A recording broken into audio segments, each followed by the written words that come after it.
Welcome and morena. Good morning, everybody, and welcome to another finance and performance meeting. Haven't seen you for at least 24 hours. We'll start with apologies, and I have received apologies from Councillor Bartley for absence, Councillor Collins for lateness on council business, IMSB member Blair for absence. Are there any further apologies? Just have to leave by 6, if that's okay, Chair. I'll note that. Thank you very much. Thank you very much. Councillor Alf. I've moved those apologies. Do I have a seconder, Deputy Chair? Yes. Thank you. All those in favour say aye. Aye. Against, carried. I have received no request for attendance by electronic link. I now call for any declarations of interest. No declarations of interest. I'll now move the minutes, then confirming for the minutes for the 22nd of April, both open and confidential. Seconded by Councillor Young. Thank you. All those in favour say aye. Aye. Against, carried. Ladies and gentlemen, just before we get into the business itself, I'd like to note an acknowledgement of the sudden death of Andrew Crocker, who was the Chief Executive of Ngāti Whātua's Whairawa. Andrew was, of course, part of the property management company and the Crocker family, a well-known family in the region. He was also a friend, valued and respected member of Whairawa. Since 2014, he joined the Whairawa family, and since 2017, he was their chief executive. Of course, Whairawa is the commercial investment arm and subsidiary of the Ngāti Whātua Ōrākei Trust. Kua hinga te tautara e te waunui e tānei. The tautu tree has fallen in Tānei's great forest. Ara haponu. I ask that you stand for a minute silent in respect. Thank you.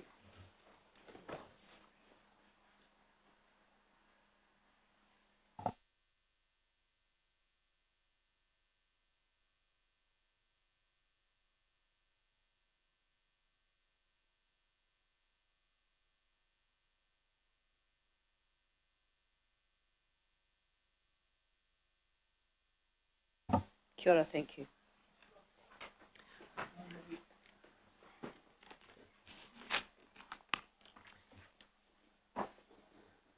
We now move into the business of the meeting itself, and I have been asked for a slight change, so we'll start with the local board input first, and I welcome to the table the Henderson Massey Local Board Deputy Chair Brenda Brady. Thank you. Morena, Brenda. Thank you for the opportunity to speak. I'm speaking to the Te Atatu item that's in confidential at the end of the agenda. I'm just really speaking to our resolution. There were mainly all of the board agreed on the safety issues that we were looking at. At the moment, the trucks are backing up, the delivery trucks are backing up into the car park to do their deliveries, and that was concerning us. The other safety issue was because we have had no opportunity and no funding to do a streetscape plan for Te Atatu Peninsula, the proposed traffic truck outlet area is actually, if you know Te Atatu, is just alongside the Te Atatu Community Centre and Library. And there is a pedestrian crossing just there as well. So our other issue that actually swayed the vote the other way, because it was a split vote, but no issue, just people voted different ways, was the safety issue of the big trucks coming out into the middle of our main street when we haven't actually done any work on our streetscape. And there is definitely work that needs doing. We acknowledge that the Te Atatu is growing. There's a huge amount of info housing going in there, and the unitary plan is allowed for even more. If you have any questions. Right, thank you, Brenda. That was short and sweet. Yes. Questions from people. Councillor Henderson. Thanks, Chair. Yeah, Te Atatu Peninsula is a peninsula, hence the name. But I'm wondering if it might assist the committee if you just explain a little bit about how people get around in the peninsula Do they drive? Do they bus? Do they cycle? What's the situation there?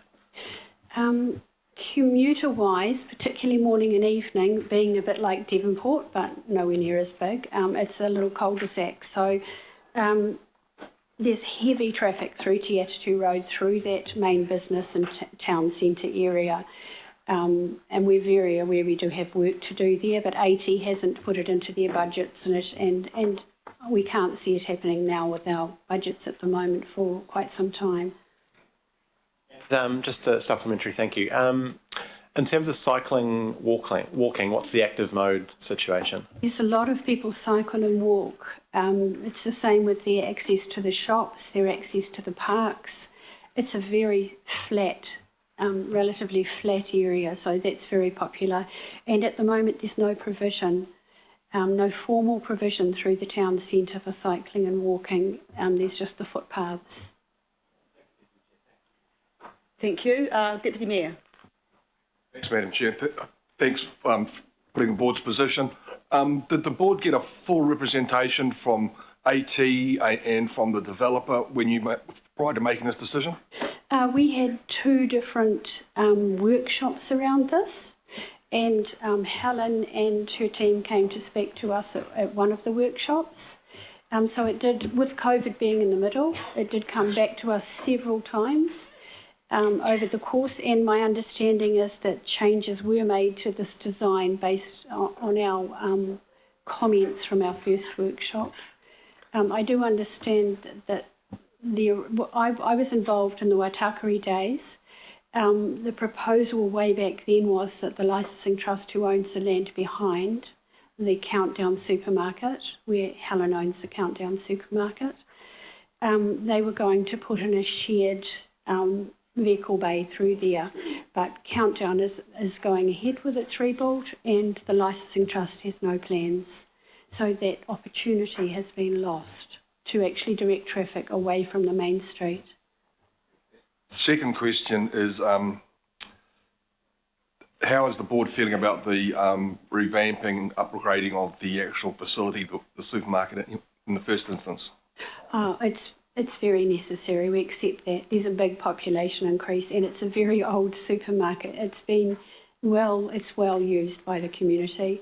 The shops on the corner have already been rebuilt, and alongside that, the footpaths were rebuilt by Helen and her company at the same time. The last question, Madam Chair, is Te Atatu Road the widest road in the peninsula? I think it is. Yeah. It's really the only main road because it takes you to the interchange at the motorway, State Highway 16. Okay, so that is the most direct route for heavy traffic to deliver goods and services to the shopping centre at Te Atatu. Yes, yeah, I understand that. Thank you. There are side roads because there was a bypass built by Waitakere. Councillor Cooper. Brenda. In terms of, the comment by the Deputy Mayor about the widest road, can you just describe the town centre, how wide that is or not? And also just your plans for, because it's been long wanted, we had one of the first cycleways in the region further down, but we've never managed to get it in the main street because of a lot of congestion issues. Can you just talk about that pinch point that is the town centre and how we envisage that we'll get cycling through there? So it is very important for us to get cycling through there because people do come and cycle into the town centre and shop. The old history is that the upgrade of the streetscape wasn't done because there were 7 properties that from the old titles actually went right out over the footpath. So the public footpath had about 7 properties in Waitakere's day that needed their title sorting out before a full revamp could be done. So it goes back 10 years. There are now 3 left, I think. That title issue hasn't been sorted. And that's one of the reasons we keep finding that council officers and AT keep putting us back from looking at doing streetscape work because there's actual issues with infringement onto the footpath. We definitely want cycling and walking and a friendlier, area through the main street. It's growing very quickly. They have diagonal parking, and then on the other side in front of the library is the bus stop and other places to stop. It flows okay during the day. It doesn't flow morning and night with peak traffic. You wouldn't be alone on that one. Councillor Hills. Kia ora, thank you, Madam Chair, and thank you, Deputy Chair. Just a question on and I guess it's in confidential, so I'm not sure how much we're supposed to be talking about it anyway, but the reconfiguration that would need to take place outside the library. Has the board and the community been across that? Are they aware of what needs to be taken away, how that looks to change? Okay. And is it the board that would have to approve building something different onto the reserve there? Okay. The resolution to bring, you've got the resolution on your agenda. I don't recall the wording, but it was that for whether we supported or we didn't support the sale of 300 square metres at the back corner in the car park, which is at the back corner where it meets Countdown, and that was lost by a vote in our local board area. To do this piece of work, my understanding is the public walkway beside the library community centre will actually be improved. A better wall will be put up, there'll be lighting and parking, but it still comes, the truck lane will have electronic gates, but it will come out onto the main street just about, probably the main door of the library community centre is about 50 metres from where the truck exit would be. I'm talking more about the other side. It triggers a movement of car parks. Oh, okay, yes, sorry, I didn't understand. Yes, so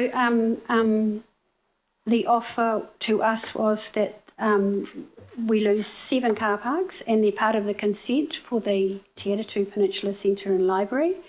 They have to be moved to the other side of the car park, so they'd go and take a strip of park alongside the existing car park.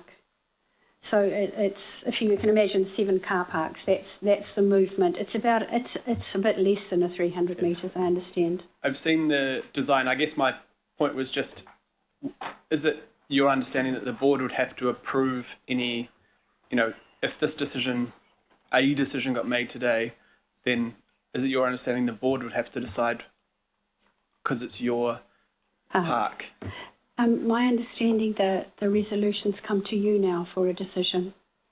I do not know the way that has happened, because you make the decision relating to sale of property, and then if we have to redesign our park, I presume we have to go ahead and redesign it alongside the developer paying for those changes. Thank you. So I'm not sure on the way the matter is dealt with technically within property sales and council and parks. Thank you. Final question, Councillor Dalton. I found my answer in the report. Thank you, Chair. No worries, thank you. Thank you. Well, Brenda, thank you very much, Madam Deputy Chair, for your presentation and answering the questions. It's a bit hard because obviously we're discussing this later, but I appreciate you coming in today and thank you very, very much. Thank you very much, everyone. Have a good day.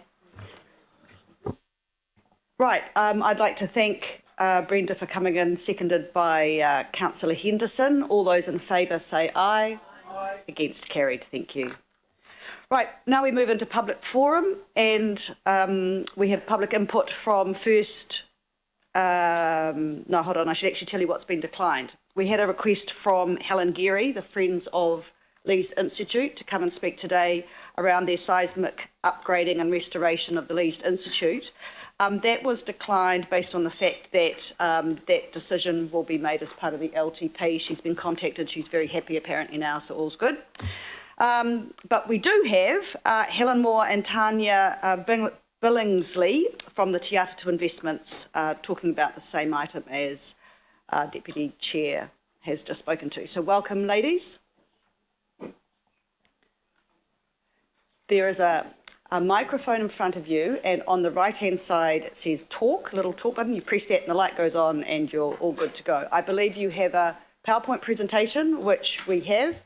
You just tell us when you, oh, it's up, good, all good. Inga mana, inga reo, tēnā koutou, tēnā koutou, tēnā koutou katoa. My name is Tanya Billingsley and I'm here with my mother Helen Moore as the principals of Te Atatū Investments. Thank you, Madam Chair, for the opportunity to speak to you all. We've owned the Te Atatū Peninsula supermarket for close to 25 years. This is Te Atatū Peninsula, one road in, one road out, plenty of green reserves. 5 years ago, we completed a master plan exercise with our neighbours so we could interlink the 3 large central sites for a much better urban design in the central village for the community.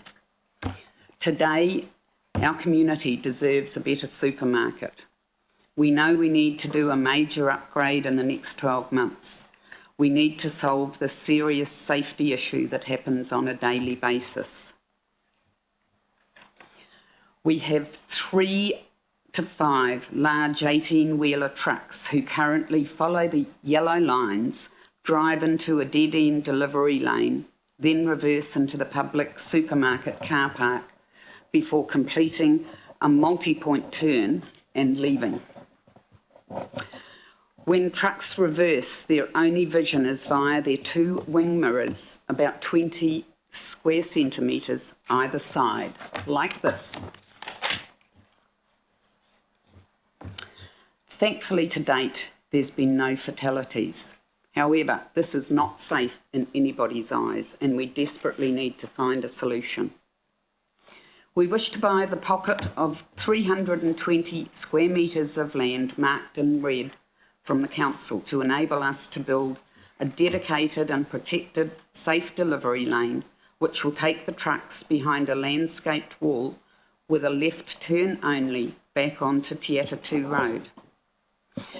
Our proposed plan is not the cheapest for us. Our rental income will stay exactly the same, no matter which option we build.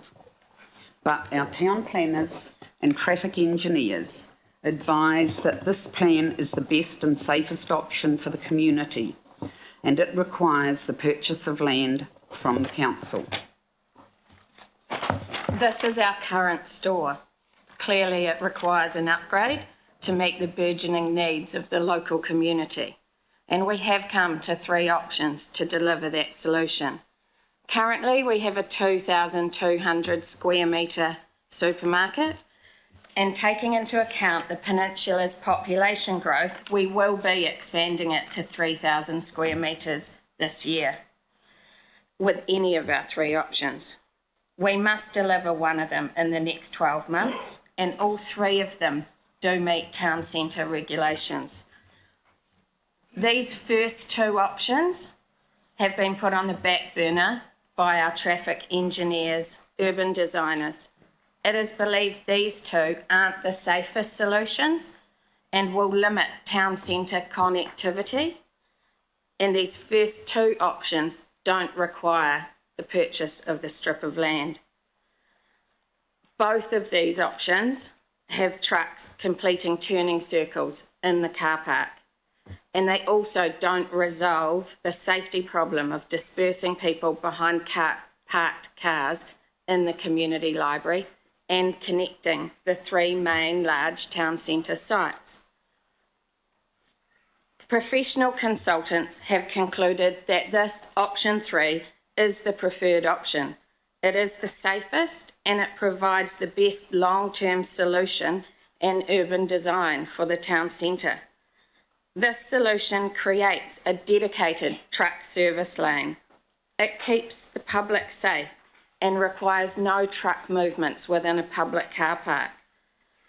It will be secure and architecturally designed, and there are many similar examples operating right the way around Auckland: Ponsonby, Linfield, Milford, to name a few. Our option 3 upgrades and extends this existing walkway and links right back through, creating a central footpath right back to the large site at 3 Pringle Road, which is currently not connected to the village. It keeps pedestrians safe, provides landscaping and CCTV. In option 3, pedestrians and cyclists will have priority on this new footpath design. Trucks will only turn left as they come out of those monitored gates, and they will not cross the centre line. In hindsight, we didn't provide the local board with sufficient information about all the benefits our proposal would have to the community. They didn't have these visuals demonstrating the safety aspects and pedestrian priority, nor did they see the other options we are considering, and that was completely our error. Our preferred option 3 future-proofs the town centre to be able to work together, solves existing major safety concerns around the area, and it enables us to work with neighbouring landowners in the future with the centralised laneways. The centralised laneway marked in blue links the back 3 Pringle Road site. We need to expand and provide a better supermarket for the growing community in the next 12 months. We do have the other 2 options, which provide us with the same size building.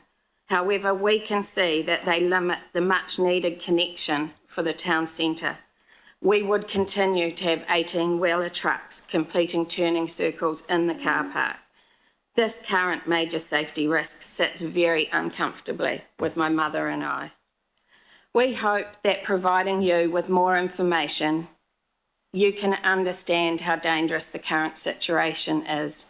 We ask that you choose to support my mother and I by voting to sell us the land, support us with our plans to improve and make the town centre a safer and more connected village that the local community deserves. Nō reira, tēnā koutou, tēnā koutou, tēnā koutou katoa. Kia ora, thank you for that. I now open for questions, and the first question I have is from Councillor Newman. Good morning, and thank you for your presentation. I have visited this particular supermarket before. I'm not a regular shopper because I'm from South Auckland, not West Auckland. But what I wanted to know, with respect to the 18-wheelers and the 12 smaller trucks that visit your site daily, what time of the day do you usually have those trucks? Are they throughout the day, first thing in the morning? At what point do you have this particular activity taking place? Thank you, Daniel. The manager at Countdown tells me they come generally between 9 and 3, although I believe the frozen food goods comes at about 6 o'clock at night. They want to avoid the one road in, one road out traffic jam too. And how long, do you have any idea, if you don't, that's fine, do you have any idea how long it takes to unload these trucks once they are at the supermarket? I've stood and watched them there, and generally 15 to 20 minutes because they are on a run through West Auckland to other supermarkets. Thank you, Councillor Fletcher. Well, thank you. I don't profess to be a specialist in supermarkets, but I do know that they are great sources of local employment. And my question, I really just want to get down to the core of what you're trying to do today. Firstly, are you willing, if there was a willingness by this council to sell you this, are you willing to pay commercial rate for that land? Absolutely. Okay. So what I have kind of taken from your presentation today is this proposed purchase of land. If that happens, there will be a dedicated one-way truck service lane and a dedicated 2.5 metre pedestrian cycleway. So in a nutshell, is that what we're talking about? Yeah, it's not a cycleway, it'll be cycle and pedestrian linking from Te Atatu Village between the community centre and our building back to 3 Pringle Road. If you see on a pointer here, and is that the pointer? Yeah, that big large site, these are the 3 big large sites in town the main centre. They're all three That large down titles. bottom. That blue connection there is what we will, it currently only runs half the way. We will extend it and connect it back. So when whoever does what on the rear site, that will then enable them to be connected to the village as well. And will it improve safety? Like people are often mindful that walkways and so forth at night can feel a bit unsafe. What will it do in terms of the connectivity and safety through there? We'll be providing CCTV and lighting on that walkway, and that walkway currently comes to a dead end and people walk out behind parked cars. So currently you've got a walkway that brings you off Te Atatu Road to your community centre car park, but it's a complete dead end with bollards on it, and if a kid rides along it, comes straight out behind a parked car. What we will do is create a path that takes them to the end, and it'll be a dead end by the 3 Pringle Road site, and that will then sit there until they decide to do something or sell. If someone develops it, then they've got something to connect themselves to the village, if that makes sense. Thank you, Councillor. Councillor Henderson. Thanks, Chair. Just looking at option 2 here, what effect would option 2 have on the amount of car parking on site available? Option 2. Campbell? Yeah, Leo. Leo. We'll get Leo, our traffic engineer, to answer that, because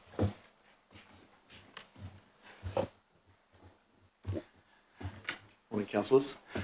It will I can reduce take it back It's to... the simple answer. It'll reduce the car parking on the site. Which one are you looking want at, the two? Gunner Road or Two? the... Option 2, yeah, I mean, that's obvious, but how much will it reduce it? From memory, that's option 1. I think it's, yeah. From memory, it was in the order of 20 to 30 car parks. It's that sort of order, yes.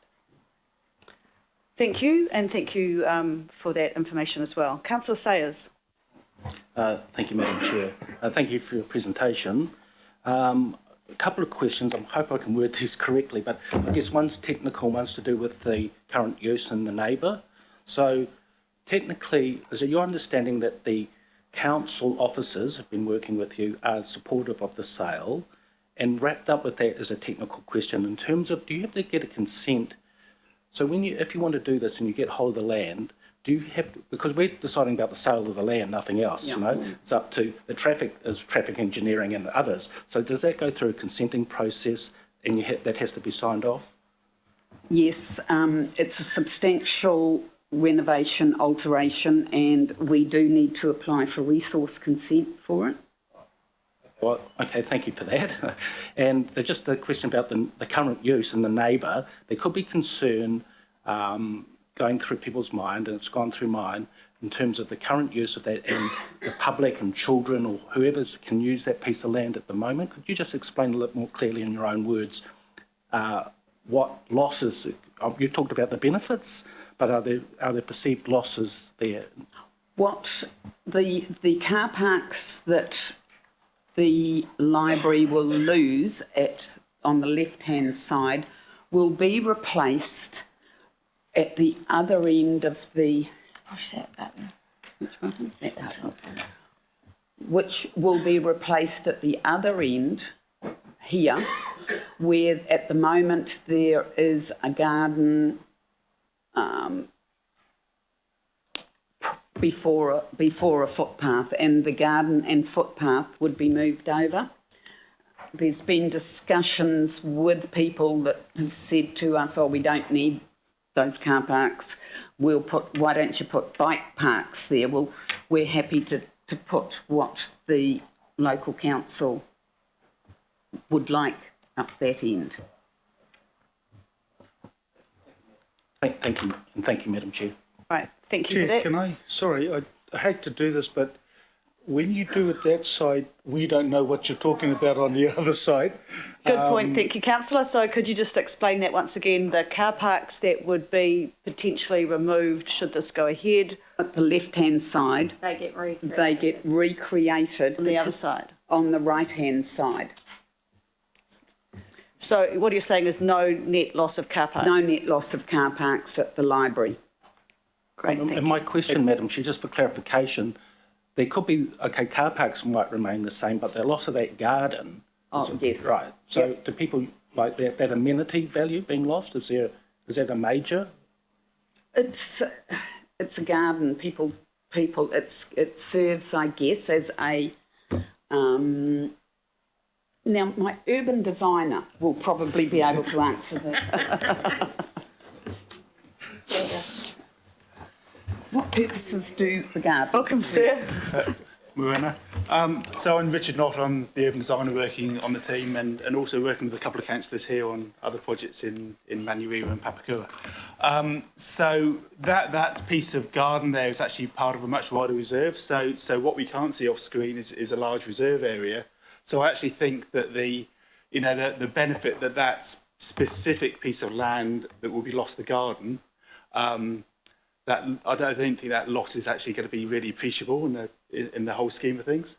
And I think it's certainly vastly outweighed by the significant improvement in connection, because at the moment that dedicated pedestrian cycle route between the library and community centre building and the site is only the wide blue piece we're seeing on screen. Yeah, shall I? Yeah, that one. Yeah, so it only comes. Oh goodness, sorry. It only comes as far back as the back of the community centre building, and so on the other screen it only comes as far back as there. And what surprised me when I undertook my site visit was I wandered down here, and then all of a sudden I was walking between parked cars and had to wander over a planting bed here to get to the large site at the rear. So what this option does is immediately provide a dedicated route and a safe route for people using that as far as the boundary of the site at the back. So to here rather than to here, which of course then improves safety. So there's a significant safety and connectivity improvement by providing that, and by sort of rejigging the car park slightly, just by shifting those across. I suppose supplementary to that, there is planting. I saw planting on the plans. Is that correct? Are you doing planting on the walkway? Yes. Yeah, do you want that? Yeah.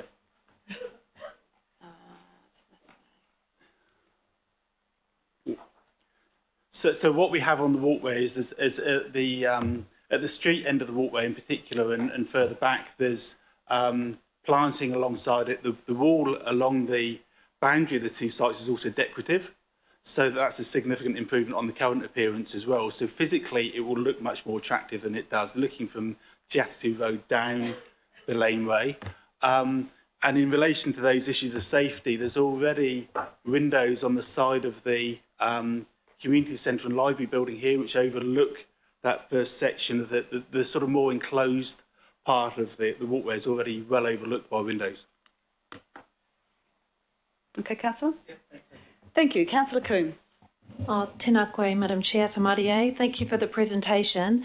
I was happy to meet you, Tanya, to go through this because I wasn't familiar with the site and the proposal. What I'm just trying to really understand is what is in the public interest and what is in your own interests in terms of the development. So I'm just curious to know that if you've got safety issues on site, that is obviously something that you need to deal with. It's not kind of our problem, so to speak, in terms of resolving that. So I'm just wondering, why is there not an option that shows us the truck movements that would be entering from Gunner Drive and out onto Te Atatu Road, but not needing this pocket of land, and how you would design it so you achieve those safety outcomes that you're looking for?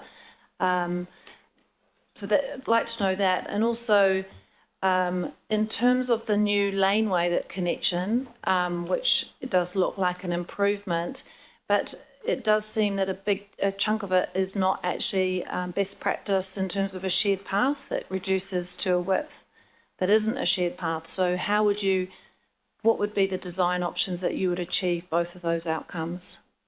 Good on. Go, Leah. The first question, putting it, if you, what I'm assuming is you're coming off Gunner onto Te Atatu, sort of in the, I suppose, the motorway side of the site, so therefore you wouldn't be able to go into the loading bay. You'd have to rearrange the whole, turn the whole building around. I think if that's what I'm assuming, I'll grab that, can you? Yeah. Go. Which one was it? Would you go through the car park? That one, I think. Yeah. So if I'm right, you're meaning, I'll go on this one because you'll probably see this one. You're meaning the trucks come in here and go sort of out here? No, I'm asking to do that exact design, but you don't have that strip of land, but you must have to reconfigure the supermarket, presumably to use more of the car park or more move the building, but yes. to still have that same traffic movement, which you're saying is that's the best safety outcome Yes. for truck movements. So what would be, if this sale doesn't go ahead, you've got to design it in the safest possible way. You're saying the safest possible way is trucks in off Gunner, out of Te Atatu. So how will you achieve that without, if the sale doesn't go ahead? If you're saying that's the most safe. With this safe option, you'd have to rebuild the building, I think, and move the building. You'd basically need to come through the back of here, up through this part of the building and then out. Okay, so it's a cost kind of, and Yeah, because from my professional point of view in terms of traffic safety, this is the safest option. So yes, that's where that would come into it. okay, so it's a design and cost issue. I think the big cost would be less parking, because inevitably you'd have to shift the building across, which means that you've got a smaller car park, and that is a cost in terms of the usability of the site, because of course a supermarket requires a car park of a particular size to function effectively and to provide the service that it's providing, and this would have quite a significant impact on car parking, because if you look at all those car parkings immediately to the left of the yellow building on screen, in effect you would be losing at least that number of car parks by shifting it across the service lane width. Right, I think thank you. And just, can you answer please, just around the design of that? So in terms link. of your second issue, yes, it's a compromise ultimately. I mean, if we were to shoot back to those images that showed you, you'll see a specific image which does show that area of footpath as we can just go Other way. Yeah. go back to it.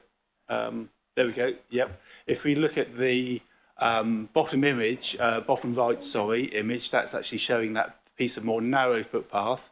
You could obviously create a wider footpath if you were to have less planting. So that would be one option. We could actually look at removing planting and having, some sort of climber on the wall or something which still greened it. But you would have less planting, but more footpath.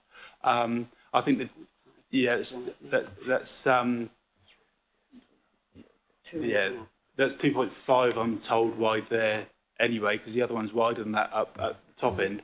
So I think probably the perspective is a little bit misleading in terms of how small it looks, but certainly we could look at tweaking planting and having more footpath. That would be the easy way to start to address that. But as I said, it is a compromise, but ultimately it's still providing a significantly improved connection to what we have at the moment, because the connection stops at the back of the building and you are left currently to find your way through the car park along the back of reversing vehicles, because the direct line would be behind those parked vehicles. So it's still an improvement. Thank you. Councillor Hills. Kia ora. Thank you, Madam Chair. Thank you for the presentation. Just a few questions on, firstly, on the proposed truck movements out on Te Atatu Road.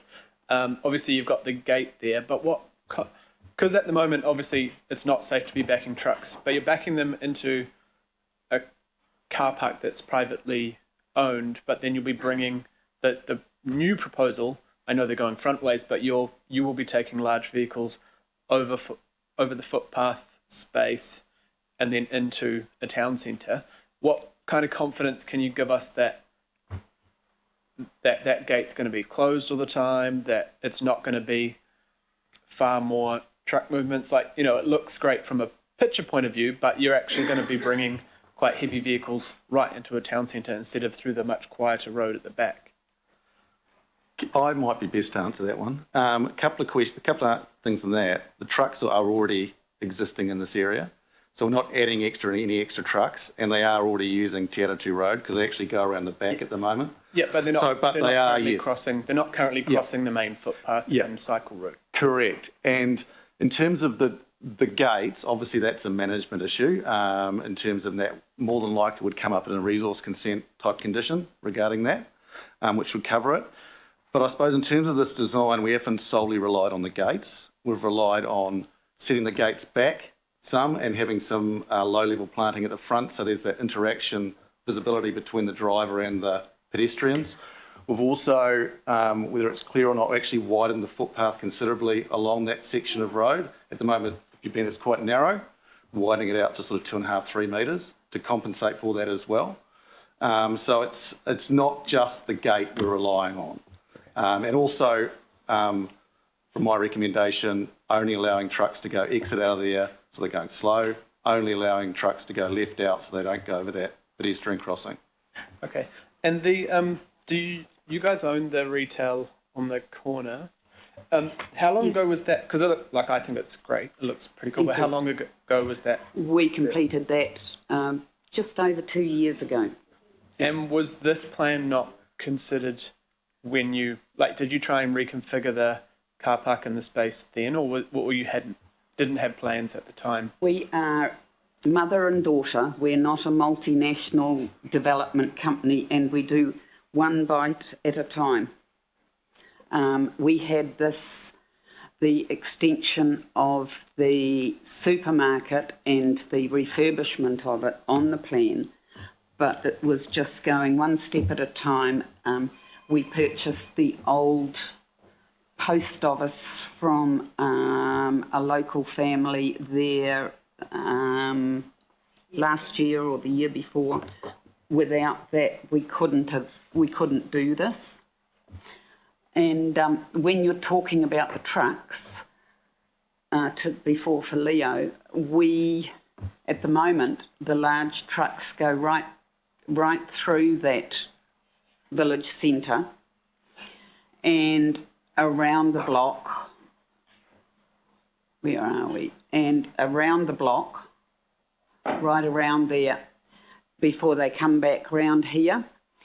I've been in discussions with Mark Love, a senior planner at AT, and we have verbally agreed that if we purchase this land, they will work with us to redesign this corner here, and we will reconfigure it as part of it to bring the trucks in off Te Atatu Road at Gunner Drive. At the moment, they can't go around the pedestrian island.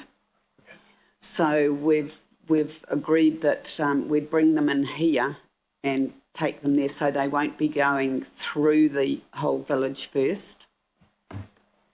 Does that mean you'll be removing the pedestrian island? No. Okay.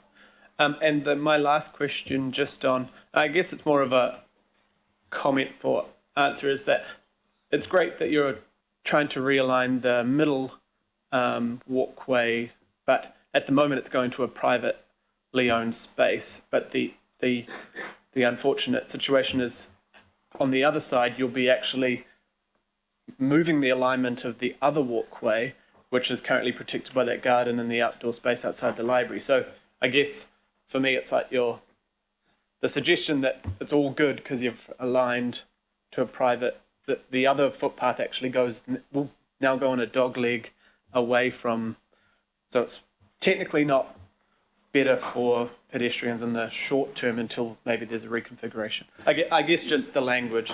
I think my sort of urban design or master planning response to that would be the fact that the site that you would be providing better pedestrian and cycle connection to is the very sort of site that you would wish to encourage redevelopment of in the town centre. The tavern site, is quite underutilised. I'm not sure that even all of the buildings currently used at the moment, it didn't appear to be when I have undertaken site visits. It just appeared that part of it is just used throughout the day.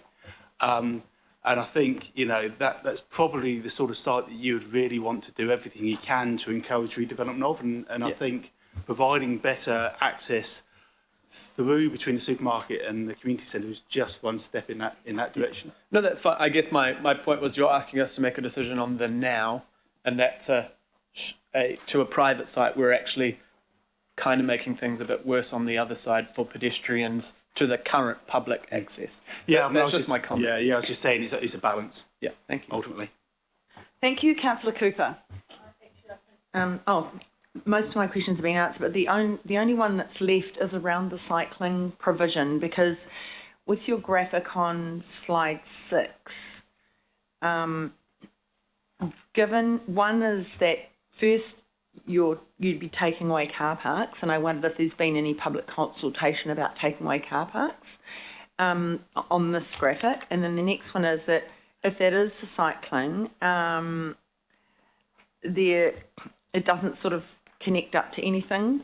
So I just wondered how useful that is when you say you're providing for cycling, because it's knowing the area quite well. It sort of spills out onto Gunner Drive on the footpath, and then it could be quite dangerous. So that's what I'm when you're saying providing for cycling, and giving them priority, I don't from that graphic understand how that is provided, and also the fact that the footpath narrows, so then it's difficult for pedestrians and cyclists, because the national standard I think is 2.5 metres, and you've a couple of pinch points there at the driveways, they're not 2.5 metres.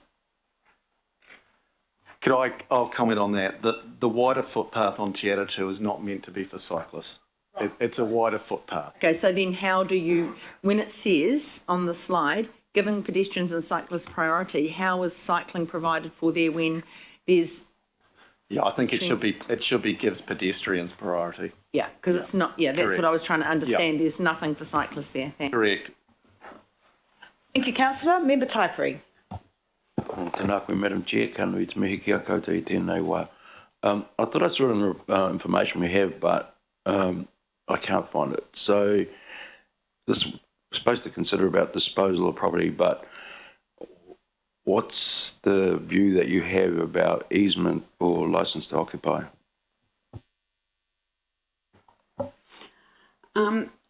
We've been in discussions with the property advisors at Auckland Council for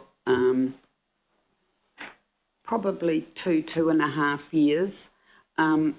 Their advice was, as far as they're concerned, they don't see the need to retain that piece of land, so it would be up for sale. But we don't have as the adjacent landowner, we don't have a view on that. So can I just clarify that you'd be open to an easement or a licence to occupy?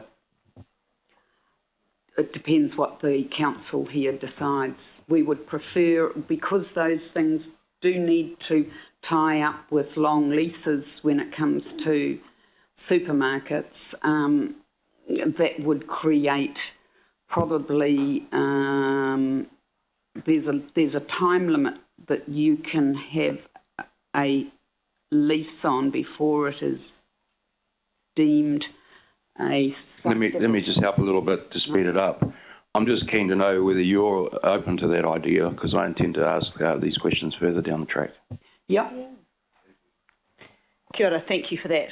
With no further questions then, oh sorry, Chris, you did, I apologise. And just Councillor quickly, Darby. Leo, and what attention did you give to the Transport Design Manual? I give all attention to that, basically, and Auckland Transport's own design manuals in terms of the design, and particularly looking at, in this case, the vehicle crossing is particularly look at that, yes. So that vehicle crossing for the commercial vehicles coming out and turning left, I couldn't quite see that being consistent. Are you saying that that is consistent with the technical documents that are contained within the Transport Design Manual? The new design manual has the footpath as being a straight and doesn't go up and down like some crossings used to do. So, and that's what the intention is here, with the indents just at the curb. So because it's a large vehicle, it needs to be designed specifically, but the detail of it is in accordance with that, yes. Okay. And Richard, as an urban designer, you would have conferred with your equals on the Auckland Council side. What was their feedback? Yeah, we've had pre-application meetings with them. To be fair, the focus of a lot of that discussion has been other matters, not the link and not the land that's required for that. But I can't remember whether they specifically said anything supportive of it, but certainly they didn't have any concerns about the improved link. And I think probably since we had that pre-application meeting, the design of that area has been has evolved, and we've got a lot more detail now than that last meeting as well anyway. So it wasn't a major issue for them in relation to that particular link. Okay, and very quickly, Leo, back to you. Currently, the outcome is 4 entrances, it's actually 3 entrances, exits, and the 4th one is an exit. Correct. And it's 7 lanes all up. It's one business with 7 lanes of access. It's quite a lot. Excuse me, Chris. The shops on the corner, which we also built, one of those entrances is on the title that belongs to the corner shops. They are separate titles. Okay. Okay. Yeah, you're considering the whole. Yeah, Yeah, considering yeah. the whole. Okay, good, thanks. Thank you. Councillor Filipina, last question. Yes, and sorry, Chair, I was just, and I'm not going to obviously mention the report because it's confidential, but question to you, I think it's Leo? Yeah, a question to you. What discussions have you had with Auckland Transport in regards to what you have brought to us? You've mentioned safety issues, you mentioned, hey, look, this is the best way forward. What discussions have you had with Auckland Transport around the work that you've done? We also, with the pre-app, they were involved in that as well as Auckland Council traffic engineers. A synopsis of that is they recognise the positive generally, but they obviously this is going to go through detailed design and through a consent process further.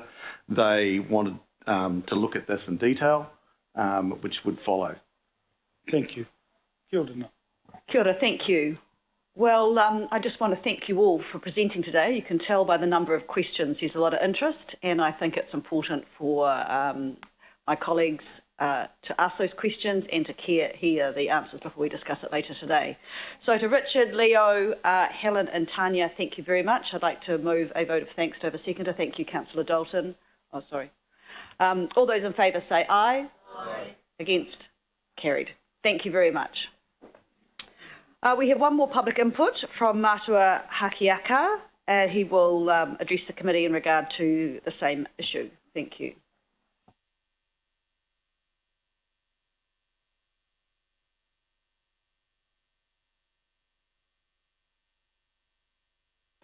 Mihi nui tēnei kua rono kua mate tērā I roto a Ngāti Pātua, ana tō rātou rangatira, e noho mai ana ai anari te kōrero ko naru atu tērā, haere atu rā, naru atu rā. Just want to say thank you everyone, thank you for this time and greetings to all of you. I'm also conscious that Ngāti Pātua have recently lost their CEO, and thank you for that time of silence this morning to all of us, and I also, as an individual and as Māori, I want to acknowledge that as well. So on that note, I just want to say kia koutou, koutou, tēnā koutou, tēnā koutou, tēnā tātou katoa. Kia ora. Have a seat, please. Kia ora. My name is Matua, but more commonly known as Matt Hakiaha.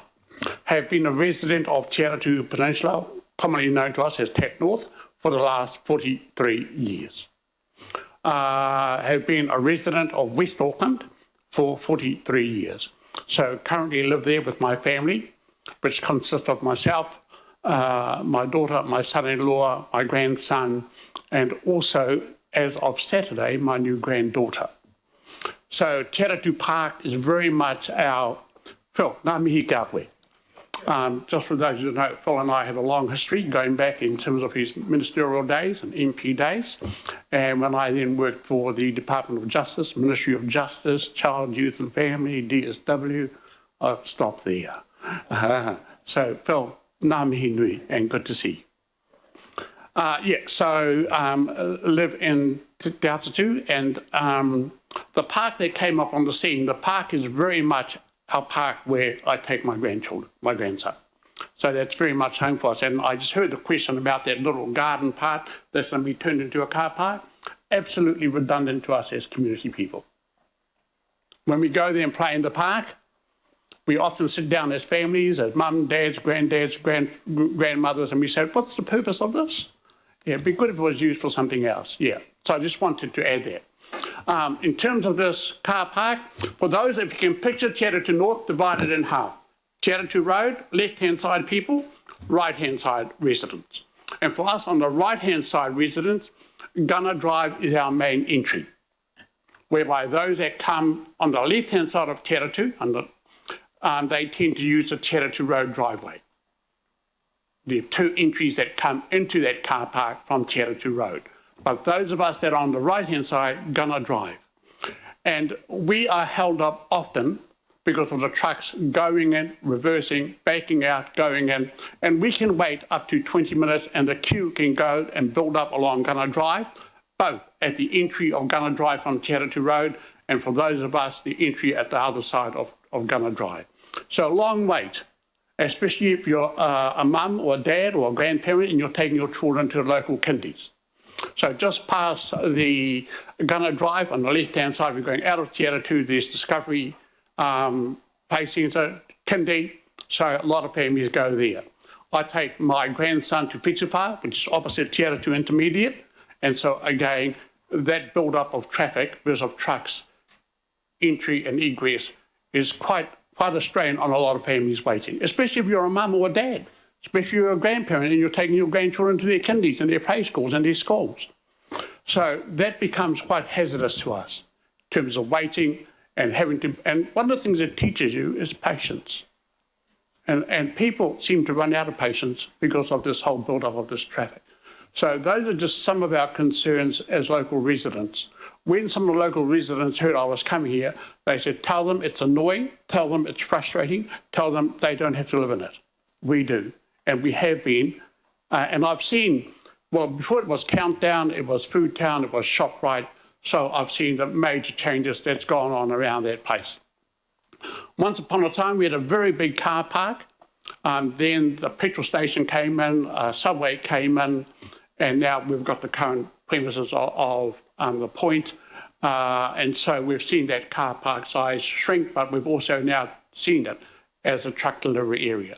So the common sense for a lot of us in Te Aratu, and trust me, I sit in the park, we spend time, we spend a lot of time, Anzac, for example, Anzac Day, all of us locals turn up, Matariki coming up, all of us locals turn up to the morning service, and then, so we catch up and we talk. And we say, look, this is annoying and this is frustrating. When are they going to sort out this driveway? So when I heard about the proposed plans and saw the proposed plans, we cheered. We said, wonderful. Then we won't be hindered in terms of our entry, in terms of being on time with our families.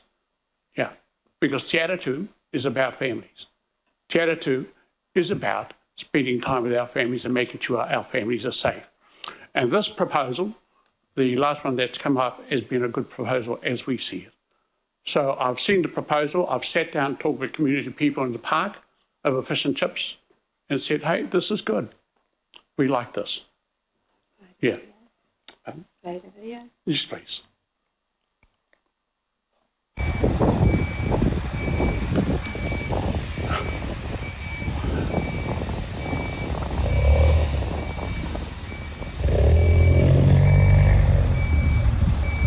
Welcome to our world, people.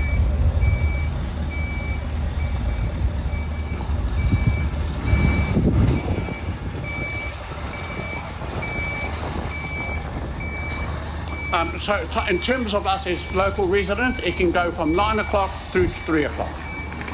And those are the crucial times of dropping off children for local kindies, primary schools, etc.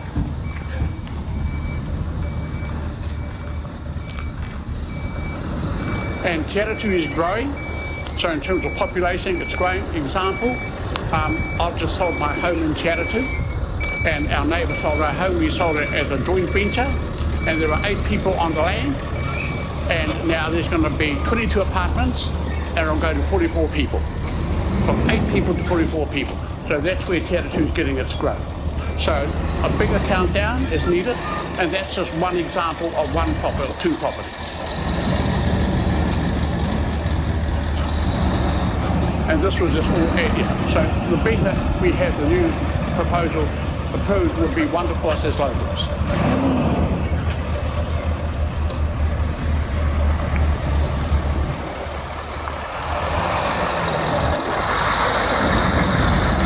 So you can see all the cars behind there building up. Well, you can't see now because of the truck. And on the opposite side, you can see cars building up for us to live there. So this part of the road behind the truck, so you can see the traffic. Thank you, that's all I wanted to say. Kia ora, thank you. So questions, I have Councillor Henderson, Councillor Watson. Kia ora matua, thanks for coming in. Always good to hear from a fellow Te Atatu resident. I'm on the south side, but I always take my kids down to the village green, so yeah, I'm sure I've seen you there as well. The purpose, I'll just correct you on one thing. The purpose of the planting there is actually to shield the car park from the band rotunda, the playground and the beautiful village green. So I think plenty of people would say it actually does have a purpose. But my question is this. That video there of what's happening currently, I'm not sure if you were here for the previous presentation, but... No, I wasn't. Oh, okay. I don't know if you can answer, but I'll just ask it just in case. So option 2, the top corner here has a dedicated supermarket loading area. So if that was a dedicated area, safe to assume that cars won't be driving through that area or won't be so disrupted. Is that true? Sorry. Say that again? Yeah, I'm just trying to figure this out. Yeah. I think you're asking a question that the local resident may not know. Yeah. Right. With respect. Do you want Leo to answer it? Do you want? Would that be okay if I can ask Leo quickly? Yeah. Sorry, Chair. Thank Not you. appropriate, really. Could you ask the question again, just in terms of... Yeah. Shane, turn your mic on, please. Sorry, I'm just trying to figure out option 2 because I think it's just important for the committee to understand the options. Would cars be going through in option 2 or is that a dedicated turning area? At option 2's, no, cars are going through there. Okay. Okay, sorry, Chair. Right. Yeah, Right, Councillor Watson. Thanks, Matt. Just a question on the mechanics of the very helpful video clip there. So each time one of these big trucks get in, and I assume the trucks have got bigger over the years too, so you're now dealing with bigger rigs than was perhaps the case 5 or 10 years ago. So staff from Countdown then have to be utilised as kind of like traffic safety officers. Is that what happens at each time? Yeah. From my knowledge, absolutely. Yes. So we often say, are they car park attendants or are they meant to be working in the shop? Yeah, okay, so that's one obvious question that occurs. Do they have a job licence? Is that part of their job description? So those are things we ask. Because we know them, because we know them. And we say, bro, are you a car park attendant or do you work in the shop? Yeah. So just a follow-up question then in terms of, you said you'd been round and, talked to people in the community, get a bit of a sense of how people are feeling. Has there been any sort of approach to the local board in terms of conveying that community feeling or expectation or desire for, a better setup than currently the case? Number one, not that I'm aware of. And my first time in terms of talking about this with the wider community really has been through Tanya and Helen. Yeah. And also when they knew I was coming here, they said, please let our voices know. I said, you've got a lot of voices here. There's almost 700 of you. Yeah. Thank you. Councillor Walker. Pretty quick question. It's just around the movement of these 18-wheelers. You mentioned earlier you've got 3 to 5 a day now. I'm making the assumption that this project lifts the activity in the supermarket and probably will require more trucks. Is that likely to be the case? In which case there's even more Hold on, mate. need? With the public, this is about a local resident. You're bringing back the... Well, it could be a question for Leo. Yeah, okay. I'm in your hands, Madam Chair. Quickly, please. It's not appropriate, Councillor, but I've done it once. I can't do it My experience is the truck numbers will say reasonably similar because the truck still has to deliver, just delivers more goods. Right, thank you.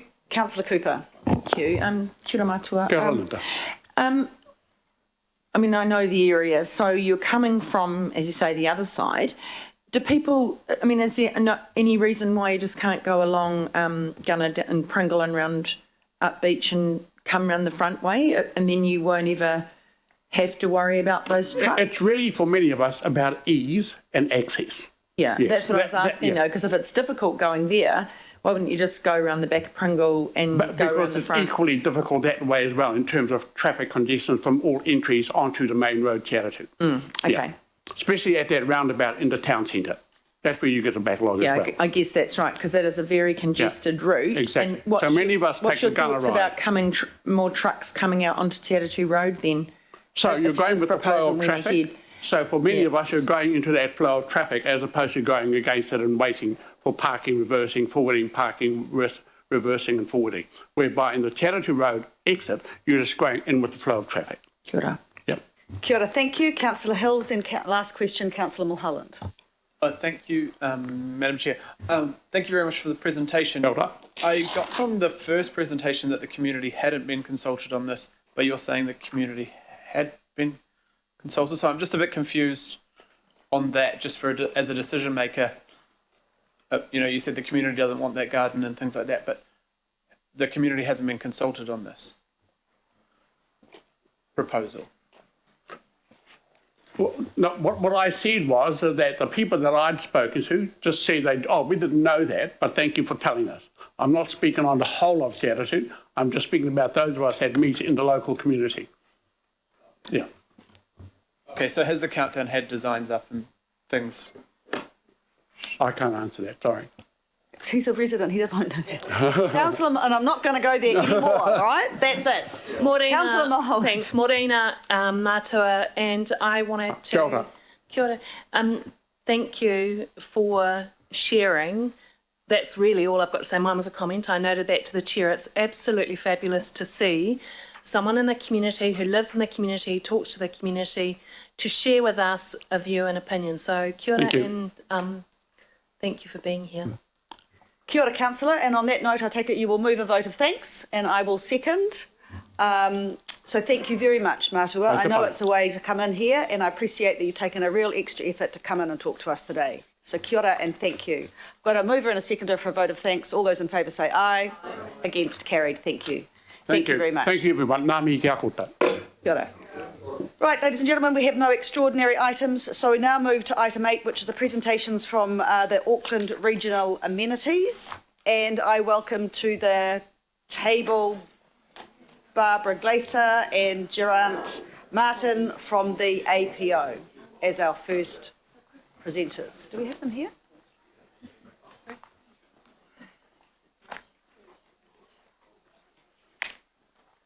I think we may have the order on Barbara still down in her office. I think we were advertising Surf Life Saving presenting first.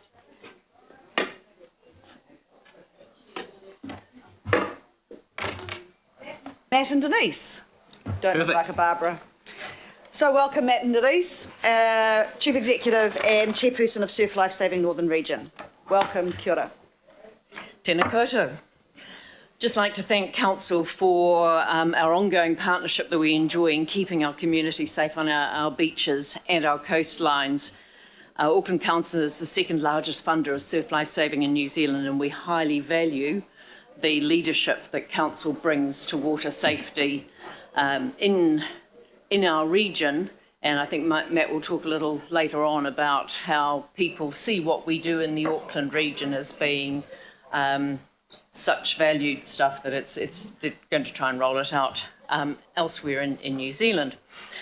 We're here today to talk about what we've managed to achieve over the last year and some of our key challenges, so I will get into that straight away. Like all of us, we were sitting there this time last year thinking, how are we going to deal with the uncertainty? How do we deliver surf life saving in a COVID environment? And an awful lot of planning needed to go into what we were doing. A couple of months later, we realised that we would be able to continue operating in a relatively similar way to what we've been able to enjoy in the past, but the greatest uncertainty for us is how we were going to deal with the forecast increased visitation to our beaches.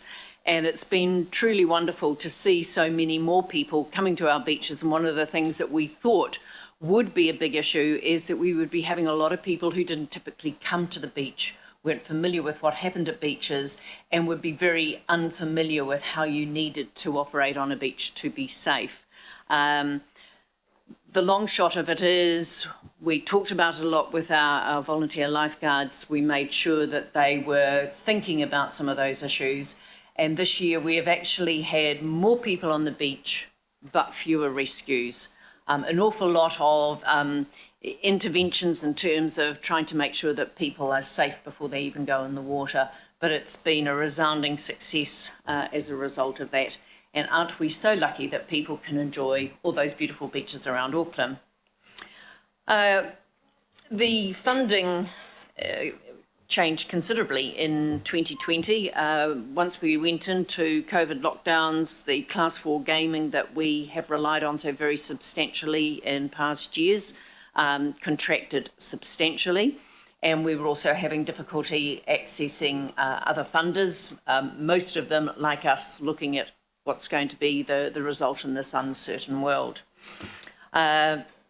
In the budget, exactly a year ago, it was announced that central government funding was going to be provided to Surf Life Saving New Zealand. And this has provided substantial funding for operational costs for our clubs. And in the past, we have used some of the ORAFA money for the Auckland region clubs, which has now been replaced by central government funding. And that means we've been able to repurpose some of the ORAFA funding to cover areas that we've typically had difficulty getting other funding for. The biggest chunk of the funding that we get from ORAFA anyway is going towards the paid lifeguard service. That's making sure that we have lifeguards on the beach outside the times that our volunteers patrol, which is the Monday to Friday patrols throughout the region, throughout the busy region. And we were delighted that we could even extend the length of time that happened on some of the beaches this year. So it was a really great outcome. We're now at a place where we're looking at what we're going to be doing over the next 12, 18 months. And some of the things that we had to park last year have managed to bubble back up to the surface, and we're looking forward to progressing with those. One of the most significant things we'll be working with Council's Parks and Recreation to lay out a strategy for future service delivery in Auckland, looking at those areas where we now have substantial numbers of our community using the beach, but we don't have surf life-saving patrols. We would have loved to have done this work last year, but it needs to be led by our volunteers because they are going to be the ones initially impacted by all the extra patrol work. And as we all know, if we want volunteers to embrace a strategy, then they need to be able to lead the story on it. And so that's what we're going to be progressing later this year and into next year, and working with Council substantially to see how we can extend that. And another big focus for us is how we're dealing with the decreasing interest in volunteerism. It's a phenomena throughout New Zealand. Fortunately, we're not seeing the impact of it too badly in surf life saving at the moment, but before we do, we're trying to make sure that we've got strategies that are going to encourage more young ones, remembering you can qualify to be a lifeguard at 14, and that might be a bit of a scary concept to some of you. But you can qualify as a lifeguard at 14, and we need that to be an attractive proposition to them. But more importantly, we want to make sure that as they're getting into those older teen, early 20 years, it's still something that they really want to do, because without volunteers, we don't have a service. And then it's making sure that all the other people that do the teaching and wrap around that are also valued, they're not overloaded, and they can do the job extremely well. So we've got some lovely challenges ahead of us. And again, with your support, I'm sure we're going to make our way through them. I'd like to hand over to Matt now. Morena koutou. Despite the shared difficulties arising out of COVID-19's impact, it's very much a good news report from Surf Life Saving. I'm proud to say all surf life saving services continue to be delivered on Auckland beaches, and our life-saving strategies continued to deliver strong impact, significantly reducing the number of rescues on Auckland's beaches comparative to previous years. Our strong performance on the beaches has again supported Auckland in keeping the drowning toll below the 10-year average for the city. The Monday to Friday service ran at all traditional locations with an extended season to boot due to continued beach usage at Muriwai, Piha, Orewa and Bethels Beach outside of the traditional season end in March. One of the more notable events that was well covered in international and local media was the rescue of a surfer at Mercer Bay, Karikari, during the February 2021 COVID-19 Level 3 lockdown in extreme conditions. The surfer drew help in the sand after self-rescuing onto the shore and was rescued by lifeguards from nearby Piha and United North Piha Beach. Additionally, weekday lifeguards were involved in a further 49 rescues similar to this and 145 further less critical rescues alongside 32 major first aids and a further 366 minor first aid incidents, big numbers for one summer. The majority of the cost of this weekday lifeguard service is funded through Auckland Council funding by way of the Orewa levy. The service is critical in allowing our city and its visitors to enjoy safe access to our coastlines throughout the summer months and ensure lifeguards are near at hand if and when the community needs them. Outside of patrolling and into the classroom, Auckland Regional Amenities funding support of our community education program allowed more than 15,000 school-aged children in the city to have direct access to our range of beach education safety courses, either on the beach for a full-day program, in the classroom, or beaming into their homes from cyberspace as a response to COVID-19 frustrations. This funding partnership with Auckland Council, Foundation North and other community funders is critical to ensure the ongoing delivery of these programs where they are most needed in low decile schools, providing early and continued access to life-saving information that can be shared and taken home. A new jewel in our growing crown is the demand for our search and rescue services. Last year, Surf Lifesaving Northern Region completed the trial with St John's for being co-tasked to medical events on or near the beach, supporting areas where St John does not have easy access or capability in the city.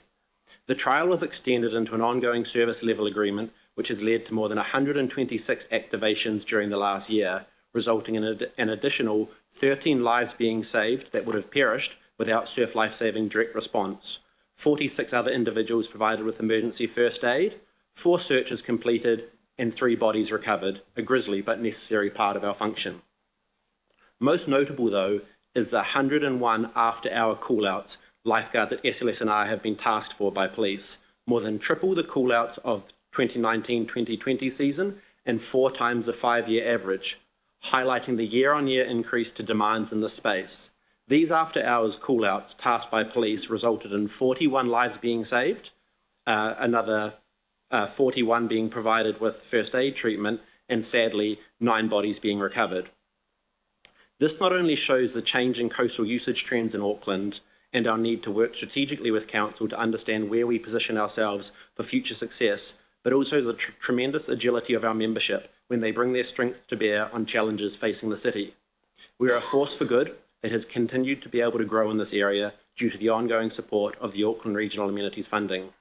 Recent increases to Orewa funding have been responsible for funding and supporting the growth in our search and rescue capabilities in the city, providing paid duty officers, the training and development of more than 50 peer supporters, and all Auckland lifesaving clubs having on-call rescue squads available to be remotely tasked 24/7, 365. Outside of the funded amenity outcomes, but still worthy of note, we continue to grow and meet the needs of an ever-changing city, in not just the lifesaving and community education space, but also the important sport and recreation space, which was expanded out to Waiheke Island this year, with over 60 children partaking fortnightly. Outside of that new endeavour, we have 4,000 children, high-performance athletes, masters athletes, and participants competing in sport and recreation through our surf clubs through the city. It is also important to shine a light on the Safe Swim program. How terrific that through partnership and collaboration with key partners, an Auckland Council project designed to measure and communicate water quality outputs has done that and so much more. International awards aside, this year hundreds of thousands of visitors to Auckland beaches utilised the platform to remain up to date on key beach safety information and patrol updates live inputted by SLS&R lifeguards through our SurfCom facility. It has proved its worth during multiple lockdowns, where the tool was able to communicate live warnings around peak beach usage to inform public swimming location decisions and ensure crowds were managed in advance and kept within guidelines. Not one to be a wallflower in our operations, Safe Swim again took front page, where it was celebrated during the recent tsunami alerts as the online platform and digital signboards kept the masses informed. This program shows the very best of council and community partners working together. We're a proud founding partner and, as always, encourage council to keep up the great work and innovation in this space. Despite the good news and shared accolades, the last year was one of the most challenging to date. It required every ounce of strength from our members and staff to continue growing and thriving in this environment, and provided plenty of important learnings to boot. Central government funding was announced in May 2020 and made available from December 2021. But for this replacement funding for at-risk revenue, SLS&R would have been faced with significant reductions to service or depletion of almost half of the organisation's reserves, highlighting that despite the valued and significant support from Council, there is still ongoing reliance on high-risk revenue sources to fund our most critical operations. COVID-19 provided multiple challenges. Aside from decimating funding, the lockdown levels required short notice, complete overhaul of our patrolling and search and rescue. I look forward to the challenges the next year brings and keeping our city and its visitors safe on our coastlines. Kia ora, thank you, and outstanding work that you do. I have one question from Councillor Watson. Thank you. Thank you. The question goes to the comments you made on volunteerism. So I'm looking at Oriwa Surf Lifesaving Club, for instance, which has volunteers nearly over 4,000 hours of patrolling the beach each year. Phenomenal number of preventative actions, safety interventions, etc., etc. And I know that their club membership is just going through the roof. As a consequence, they've got a lot of young people. I think the young nippers and stuff is well over 500 members. So my question really is, how can the volunteerism take up with both that kind of surge in membership in the first instance and in a location like this, and the young people that live in the area, in a location like this, the almost regional role it plays in terms of people pouring up there from all parts of Auckland, during the weekends and holidays. I just wonder how you do it. How do they do it? It's a difficult challenge. Not only does Orewa have to sustain its patrol location, it's also grown to Hatfields Beach as the community recreates and swims in different places. That will expand further north as we know there's more and more use there. Puhoi River is now a frequent spot for rescues. And what we know is that we need to grow. The city is growing, we need to spread our arms wider. So we're looking at opportunities for volunteer engagement, which allows lifeguards to engage on their own terms, more than what the strict processes were. We're looking with Auckland Council through our 10-year lifesaving strategy around different ways that we can provide supervision and services outside of the flag model being there. So working with the communities, that's emerging communities and the current surf lifesaving communities, and our volunteers to put forward flexible models which meet the challenge. And we don't have that answer yet, but we'll be closer to it when we meet next year.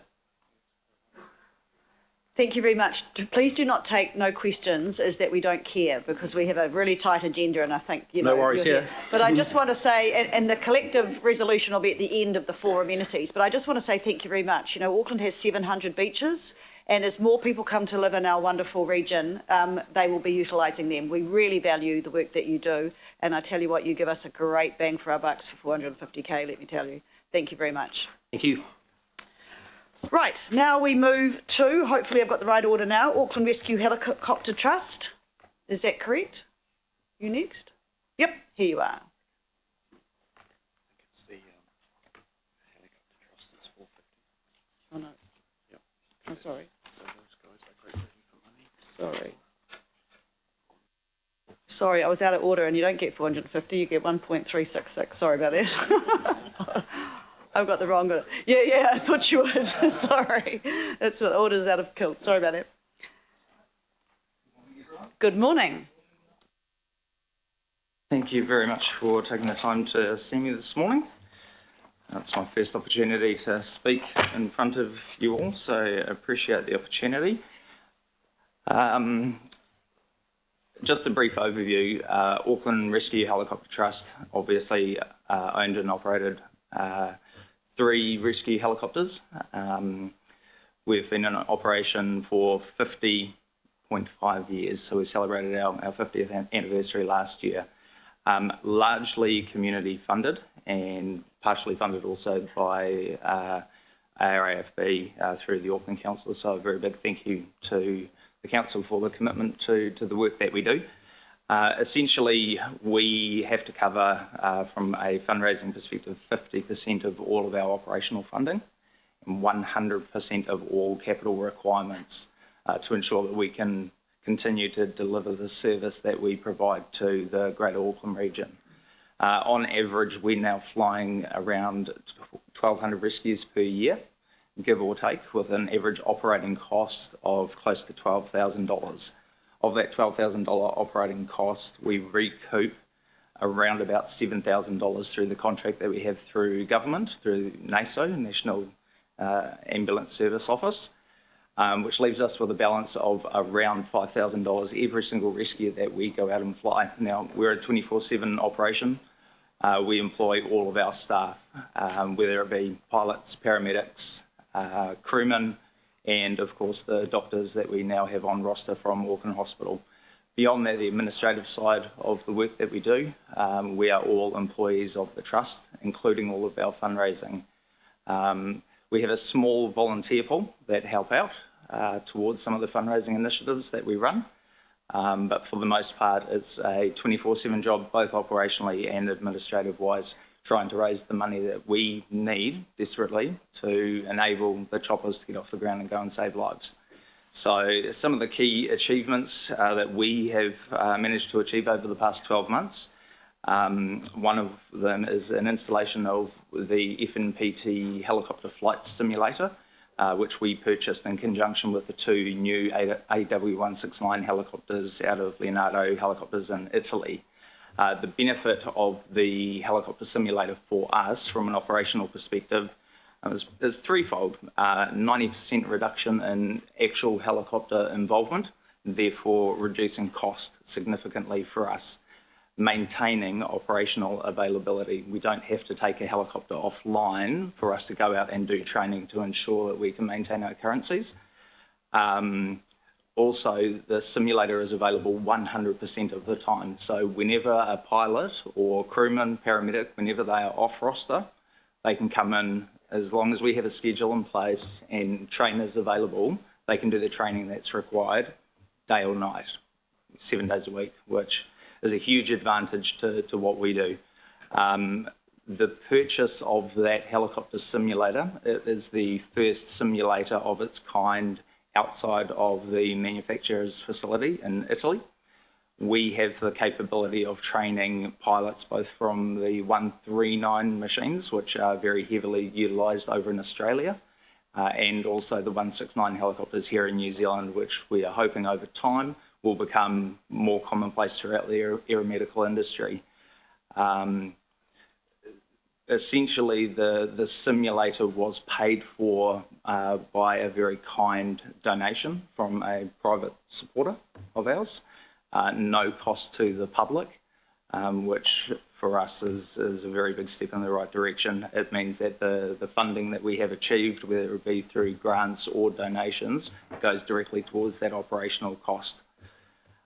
Second key achievement, once again from an operational perspective, we have achieved what we call the butterfly ultrasound installation. We again achieved a sponsor of recent times who very kindly purchased 3 butterfly ultrasounds. So point of care ultrasound is critical in somebody's ultimate time of need out there in the field. So it allows our clinical crew to diagnose certain situations on site at the point of rescue, as opposed to just transporting them to hospital, assuming what may be going on. We can administer the medical relief that they require on site in the field, stabilise, triage the patient before transportation, which significantly increases outcomes for the patients. Once again, paid for by not a community supporter, but over and above the standard operating costs that we require, so non-budgeted. Fundraising obviously has been challenging with COVID-19. we've had to really take a serious look at the way in which we go about doing our fundraising. We've diversified our portfolio a little bit. One of the most successful new applications, and you may be familiar with it, is our new Shelby Mustang lottery. It's the first lottery of its kind that we have ever undertaken, and it's been challenging, but we have partnered with Ford New Zealand and Shelby New Zealand. They provided the vehicle to us. They fitted out the vehicle to Shelby specifications. It's authentic, and we are conducting a lottery as we speak, actually. 4 weeks to play. Hope everyone's got a ticket. Oh, you do? Perfect. I'll call you in 4 weeks.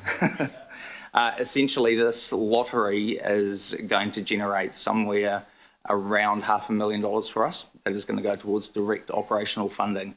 The reason for the diversification is because COVID-19, with the impact that it's had on primarily the events portfolio within our fundraising department, we've had to cancel 2 or 3 of our most significant events, key sort of revenue generators for us, with up to 10 years worth of history.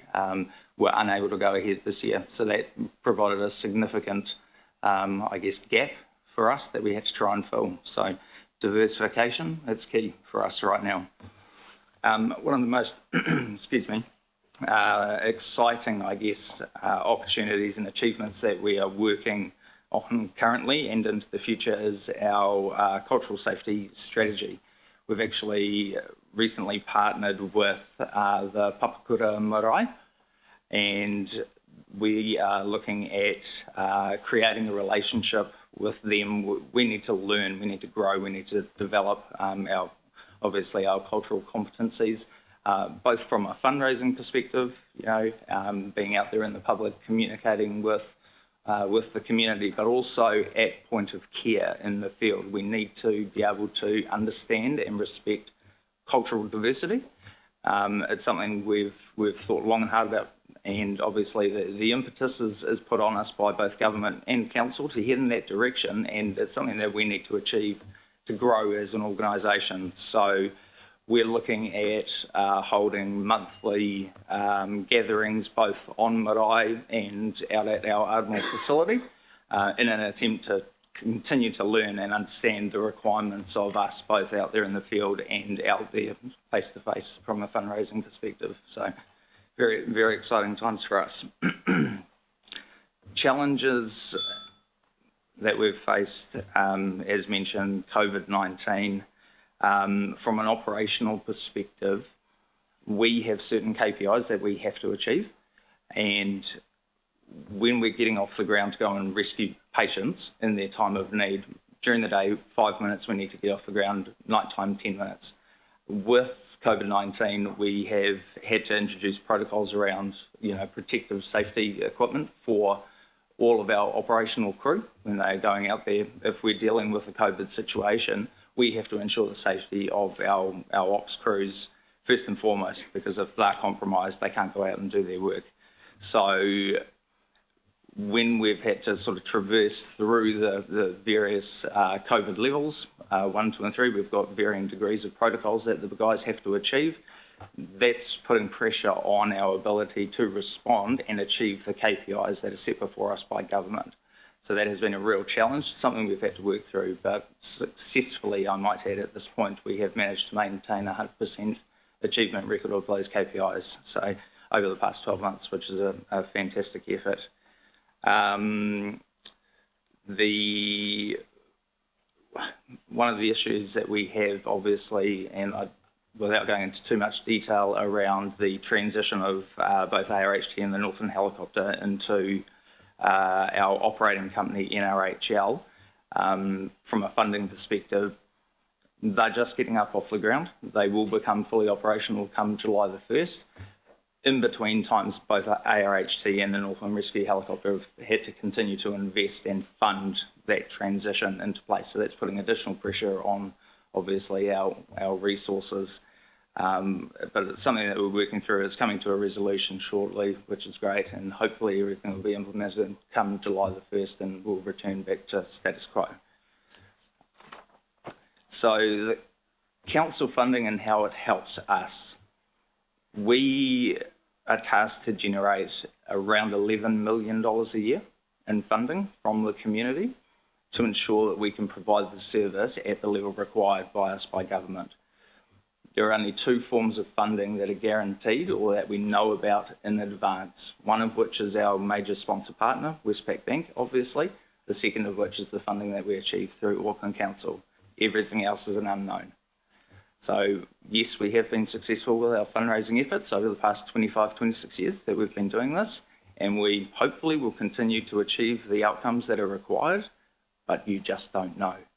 So we cannot thank the council and Arafa enough for that continued support, because it really provides us with the flexibility, I guess, that we need to continue to grow, develop, diversify, to ensure we can achieve those outcomes for those patients and their ultimate time of need.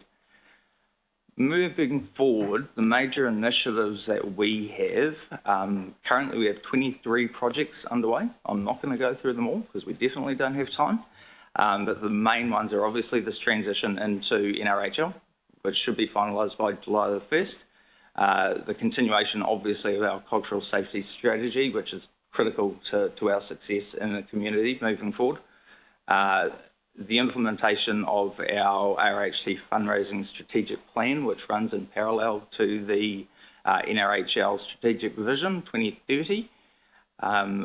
RHT uniform replacement program is one of these things that we have to take into consideration to make sure that our ops crew are safe and protected when they are out there in the coalface serving the community.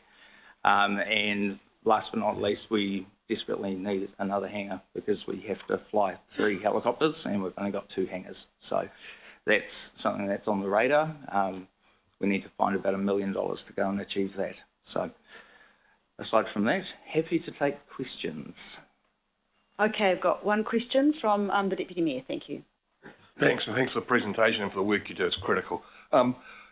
Pros and cons of your relocation to Ardmore?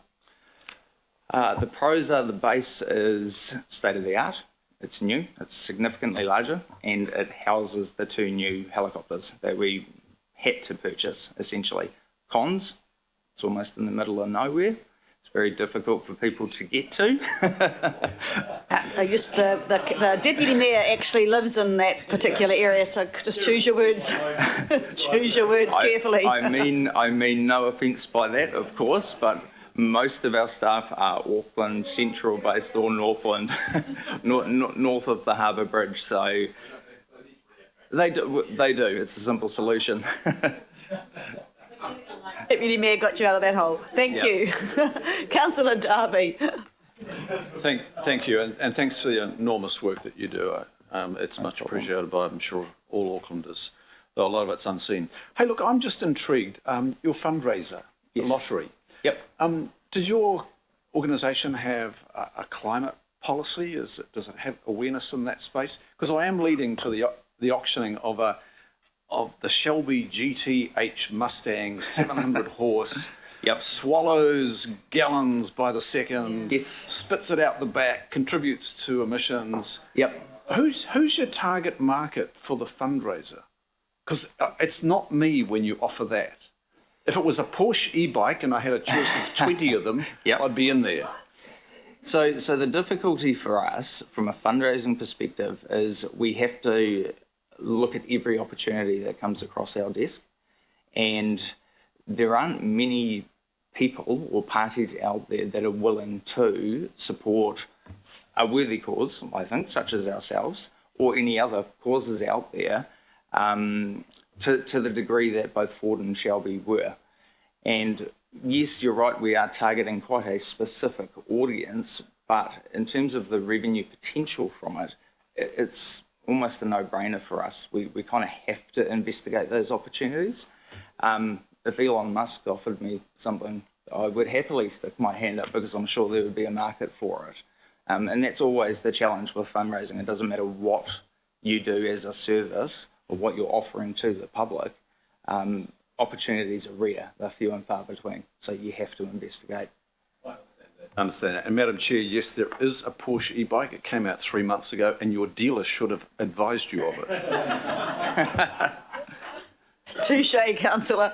Noted for next year, though. Thank you. Look, thank you very much. In a perfect world, no one would need you, but actually life isn't perfect. And when we need you, we really need you. So thank you very much for the work that you do. No problem. I think you should send us the link to your fundraiser, just Can do. by way of personal networks we have to assist you raise money. I acknowledge what Councillor has said, but I think if there are networks that we have that would like to support the work that you do and you've got the opportunity, please send it through. Send it through to me and we'll distribute it. Absolutely. All right. Thank you very much. Thank you very much for your presentation. No problem. Right, well, next we have, if I'm right, we have Jonathan from ATC, Auckland Theatre Company. What, Jonathan here? Yes. I'll go back there. Welcome, gentlemen.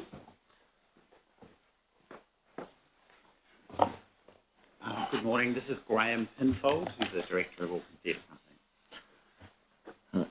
Tēnā koutou, ko Graham Pinfold, tōku ingoa, ko te katohu, Auckland Theatre Company, me chair, Board Finance Committee. Morning, councillors and members of the Independent Māori Statutory Board. My name's Graham Pinfold. I'm a director of the Auckland Theatre Company and chair of our Board Finance Committee. Today I'm representing our board on behalf of Vivian Bridgewater, who very much wanted to be here, but is out of town. I'll reflect on the year that's passed, and then Jonathan, our Chief Executive, will speak about 2021. Firstly, I'd like to record our huge vote of thanks to the Auckland Regional Amenity Funding Board for the significant investment in Auckland Theatre Company, and to recognise Auckland Council who fund that board. More than that, though, I'd like to record our thanks to the funding board members under the leadership of Chair Anita Colleen, who responded swiftly and appropriately to support the amenities in 2020. When reflecting on 2020, I see much to celebrate as well as recognise. For the board, our priority was weathering the pandemic with an intact theatre company. This meant ensuring that we had strong and engaged workforce throughout, an industry and an audience at the end, and healthy finances to continue to put work on stage. A focus on achieving savings meant money could be prioritised to continue to produce theatre and to look after our people. Many small savings, including restricting our costs and senior staff taking temporary pay cuts, combined to a great result. Support of our people extended to our artists, our creatives and our casual workforce. We paid our artistic contracts, we paid our royalties, we kept our casuals employed, we extended our employee assistance program to support everyone who had an agreement with us in 2020, and we have supported a number of sector initiatives. Our vision was to come through the pandemic with a company able to spring back into action, and we've been able to do that. Artistically, 2020 was both devastating and energising. Cancelling 4 of our planned 6 main stage productions, our school matinee program, our touring schools program was tough but necessary. However, we also produced 2 entirely new digital productions, developed an entirely new work for the main stage, and created online participation programs to keep engaging with schools, students and audiences. By the end of 2020, we'd presented 642 events and engaged with over 87,000 people. We had premiered 3 new New Zealand works and remounted a 4th. 3 of these productions were developed by Auckland Theatre Company. We adapted 2 classics for digital presentation, created an online youth arts festival, created an online youth script writing initiative, the results of which were presented on Instagram, and provided schools with free archive quality recordings of our work to support their delivery of NCEA, and supported the wider industry through initiatives such as Young Writers Table, Open House, and making our venue available to the industry when it was closed to the public. At our venue, ASB Waterfront Theatre, we also innovated. To make a return to the stage possible at alert level 2, we developed a 3-zone model of operation. The zoned approach complied with government mandates, kept our patrons safe, and enforced physical distancing. The model worked very well and was extremely well received by patrons who expressed confidence and comfort with the operation. We've already used that model again this year. In keeping with our approach to support the industry, we aim to work collaboratively with our venue hire clients to find solutions without penalty. The return of nearly all of our clients speaks to how well we handled these important relationships. As ATC heads towards its 30th season of performing, we're considering our place in the cultural fabric of Tamaki Makaurau. And during 2020, our chair, Vivian Bridgewater, spearheaded a strategic visioning project. Extensive consultation was conducted, and some of you may have participated in that. And ATC is now reshaping itself. One of the changes the board has already implemented is deciding the company will be led by a sole CEO artistic director. An open recruitment process for this position is underway with an appointment due July this year. And finally, before I hand over to Jonathan, ATC ended 2020 with a loss. Although a loss, our cash flow remains healthy and the company is in good heart. That ATC is in this position is thanks to the commitment of our ATC team, the steadfast support of funders like yourselves, our patrons who donated a significant percentage of the cancel cost of their tickets back to us, and to some 400 plus further donors who supported us, and to the government support such as the wage subsidy. Thank you, and I'll now pass to Jonathan. Thank you, Graham. Just to add to that comprehensive overview of the last 12 months, really just some new things that our company is doing. We take very seriously the need to deliver ever more value for the community that invests in us. We're very grateful for the investment of ratepayers in the Auckland Theatre Company's sustainability. So we're always thinking about how it is that we can create greater value for a broader community. And in 2021, we were able to roll out a significant expansion of our accessibility initiatives. And whilst it might be, you might think this is the standard in New Zealand, unfortunately it isn't. We now are able to offer New Zealand Sign Language interpreted performances for all of our productions, and also performances where people with who are blind or with low vision can come along and have audio description and touch tours. And so that has seen a significant investment for the company to do that, but those communities are now being welcomed into the company in a way they haven't been previously. Obviously, many of you will know the main stage work that the company does. This is the high profile work that people see, but so much of what the company does has many layers within the community, working in schools. We have right at this moment in time, we have a new production of Mahuika, which is in Te Reo Māori in English, which is touring Auckland schools, and then we'll head up north to the far north this week. And the commissioning of new writers and bringing new artists into the company. There's a significant amount of work that goes on in developing connections between the art of theatre and different Auckland communities. Our home that was co-developed with Auckland Council is coming up to 5 years old this year, the ASB Waterfront Theatre. So we'll be celebrating 5 years, and it's a good moment to reflect on all of the arts and corporate users of that venue and how successful it has been, and how comprehensively adopted it has been by the arts sector and by corporate users, particularly in the Wynyard Quarter. And we're now become the home of many well-known companies. And this year, a new client who's coming to use our theatre is Atameta Dance Company, who will be celebrating their 21st year, the Waterfront Theatre, with their production in Te Peke.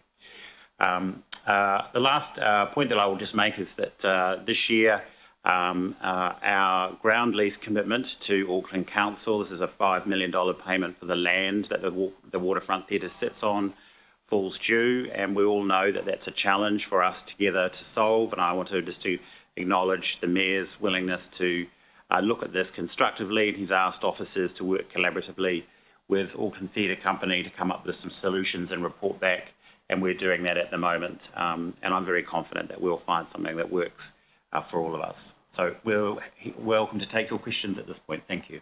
Kia ora, and thank you both. Councillor Watson. Thank you, and firstly, congratulations on the quite remarkable adaptation to the challenges of COVID-19, and it's really with respect of that my question comes, and that is in terms of the quite significant work that was obviously done for young people, schools and so forth, online and digital platforms. How was that kind of new way or new approach received by the schools themselves? So I imagine in the first instance it would have been maybe very welcome given their own challenges they were facing. Yes, it was well received, but I think something that we reflect on a lot with all of the partners that we work with is that they are wanting the live experience. They're wanting the actors either in the theatre or in their schools or in communities. So the live experience remains the engagement that people want, and the digital is supplementary to that and really just enhances it. So it's a good fallback option if we find ourselves locked up again, but it's not the main game, I guess. Yeah. Thank you, Councillor. Final question, Councillor Casey. Thanks, Jonathan, and thanks for your work in making sure that people with a disability have access to our wonderful productions. I wanted for you to say a wee bit more about that. Can you talk about your accessibility ticket and the uptake from people with disabilities to your performances?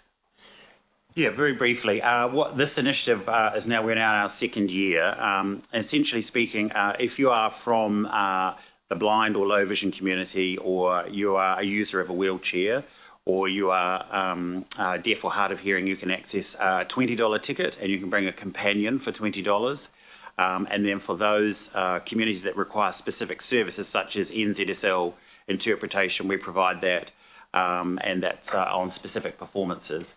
So the take-up that we're having is in the tens, so we might get sort of 15 to 25 people along, but I'm thrilled to say it is building, and as we build deeper relationships with those community representatives, we're getting really terrific feedback. So I think the first obligation that's on us really is just to make the services available so people can come, and the second is to build word so that we get more higher levels of engagement. So with no further questions, I'd like to thank you both. I think the point I'd like to make is, COVID has challenged a lot of people, especially in the stay-home space. And I think, there's TV and Netflix, can only go so far. And the celebration to see in the audience when people can finally get out and get in a theatre with live performers in front of them, sitting right next door to somebody without a mask on, has been one of the true successes of where we've got to. And you've provided that really good sense of entertainment, and that's what the arts do for Auckland. So thank you very, very much for the work that you do. Thank you. Thank you, councillors. Now we move finally to APO, Barbara and Gerard.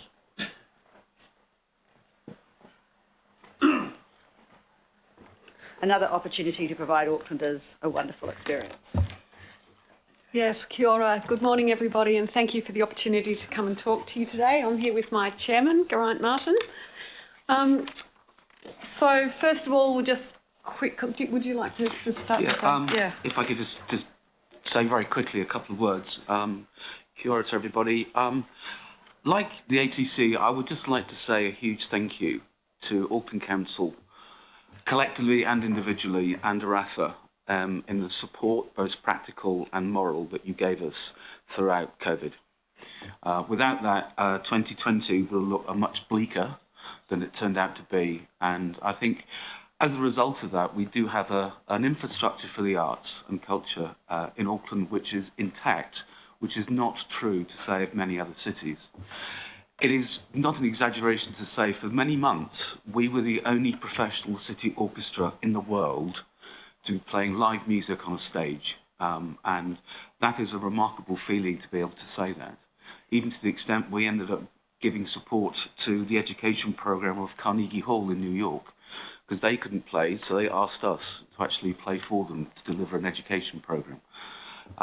So it's not a question of just how you get to Carnegie Hall, it's practice, it's also social distancing helps, obviously, in this circumstance.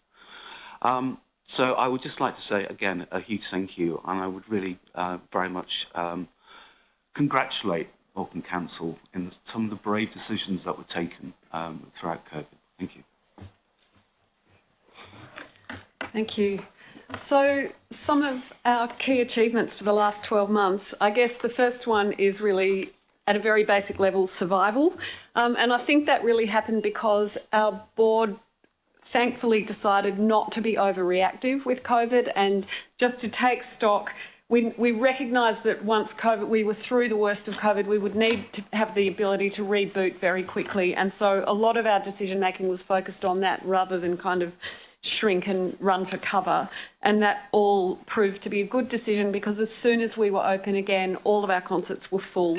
And we simply would not have had the capability to do that if we had downsized and let our staff and our musicians go. So thank you for helping us do that. We used the opportunity to redeploy many staff. A lot of our staff upskilled their digital skills, and we used COVID as much as we could as an opportunity for professional development across many areas of the organisation. Our digital success was huge over COVID, and as Geraint just mentioned, we were the only orchestra able to perform, and we had actually already been filming concerts for the last 5 years. We were slightly ahead of the curve. Everybody's doing it now, but at the beginning of COVID especially, not a lot of orchestras were doing it. So our success was huge. We had over 4.1 million views from all around the world, from 29 countries. And what that ended up doing for us was keeping the world aware of New Zealand and of Auckland in particular. So we're really proud to have been able to make a considerable contribution to Auckland's identity and knowledge about Auckland and Auckland's orchestra and Auckland's cultural scene through doing that. We had incredible feedback from right across the world, as you'll see some little snippets up there. And that included from people from within New Zealand who can't and don't attend our concerts, but they're still really, really proud to have an orchestra. We designed and produced new targeted digital education activity that kept the little ones amused, and some of our partners, such as Woe Studios in West Auckland, who are pictured here with our oboist Camille Wells, and we created new learning opportunities by interactive education sessions on Zoom with Woe Studios, and that was a lot of fun. When live performance, this is a bit in the wrong order, so when live performance was possible, we made sure to put the stories of Aotearoa at the heart of our APO Connecting Education and Outreach program. Our Kiwi Capers concert enabled us to partner with Massive Theatre Company, bringing over 3,500 students from across Auckland to the Kiri Te Kanawa Theatre and the Vodafone Events Centre. This partnership between orchestral music and physical theatre explored the lives of 3 extraordinary wahine: Nancy Wake, Jean Batten, and Māori tennis legend Ruia Morrison, who you can see a picture of her. She was at the concert and we gave her some flowers, so that was a lovely moment. We produced extensive study packs both in English and for both the English and Māori curriculums, and the Māori one is being produced this year. It was a little bit slowed up by COVID last year, and the performances were filmed, and we'll be making those available later this year to schools. We managed to maintain and still do 60 to 70% of our APO connecting work while we were in level 2 and level 1. Some of that was live, some of it was digital, and we maintained our commitment to Kura Kaupapa schools and our relationship with Ngā Tapawai in Mangere. We did also, of course, have a lot of challenges last year.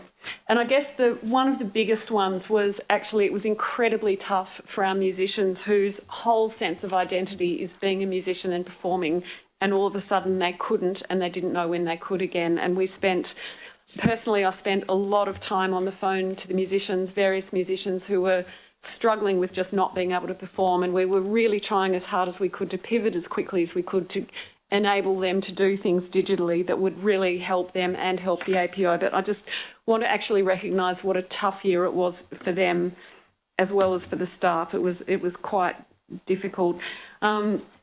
Just now we had a performance of opera in concert this year, and I was standing backstage before the first rehearsal and heard one of the opera singers, who's an international opera singer, sings all the time all over the world. And she was saying to me, I've never felt so nervous before a rehearsal. All I've done for the last year is actually sing to my wall. And I think that each one of our musicians was in that similar situation as we came back out of lockdown. And I think, bravo to them. They did a fantastic job. We spent the year constantly reprogramming with very limited resources, and pivoting was just the word we all grew to hate, but we all did it every week. We were reprogramming because of the closed borders. We were having to reschedule, all this kind of thing. Very fortunately, all of our audiences, our donors, our funders and our business partners stood by us. And again, I'd like to reiterate Geraint's thanks to Auckland Council and the Auckland Regional Amenities Funding Board, who really supported us in very tough times. Some of the things that we did, we had to, when we were in level 2, the orchestra was very excited to get back on the stage, but as you can see from this picture, we were doing social distancing performance. So the players are a long way away from each other, which made ensemble performance very difficult, and one music stand per player instead of sharing and having to do works just for small orchestra because we couldn't fit any more on the stage. So benefit for residents and ratepayers. I think even when we couldn't play live, there were obviously a lot of benefits, and we really played a huge part in people's well-being over lockdown, as did all of the arts companies. So many people just commented on what the live streams meant to them and how it helped them get through.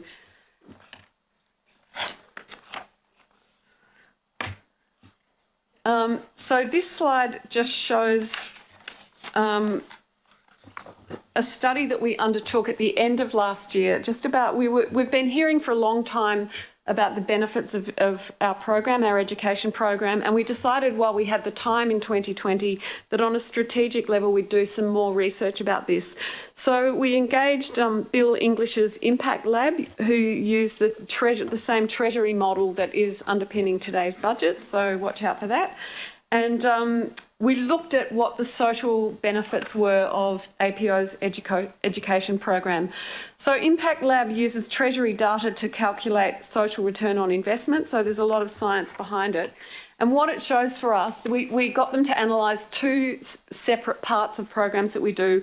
One, which is our Experience the Orchestra category program, so that's just kids coming to concerts, and that returned $2.20 for every dollar invested in those programs. And even more excitingly, the Engage with the Orchestra program, so that's all of our programs like our APOPs program, where we actually send musicians into schools and the musicians actually participate actively in music making, and that returns $12.30 for every $1 invested.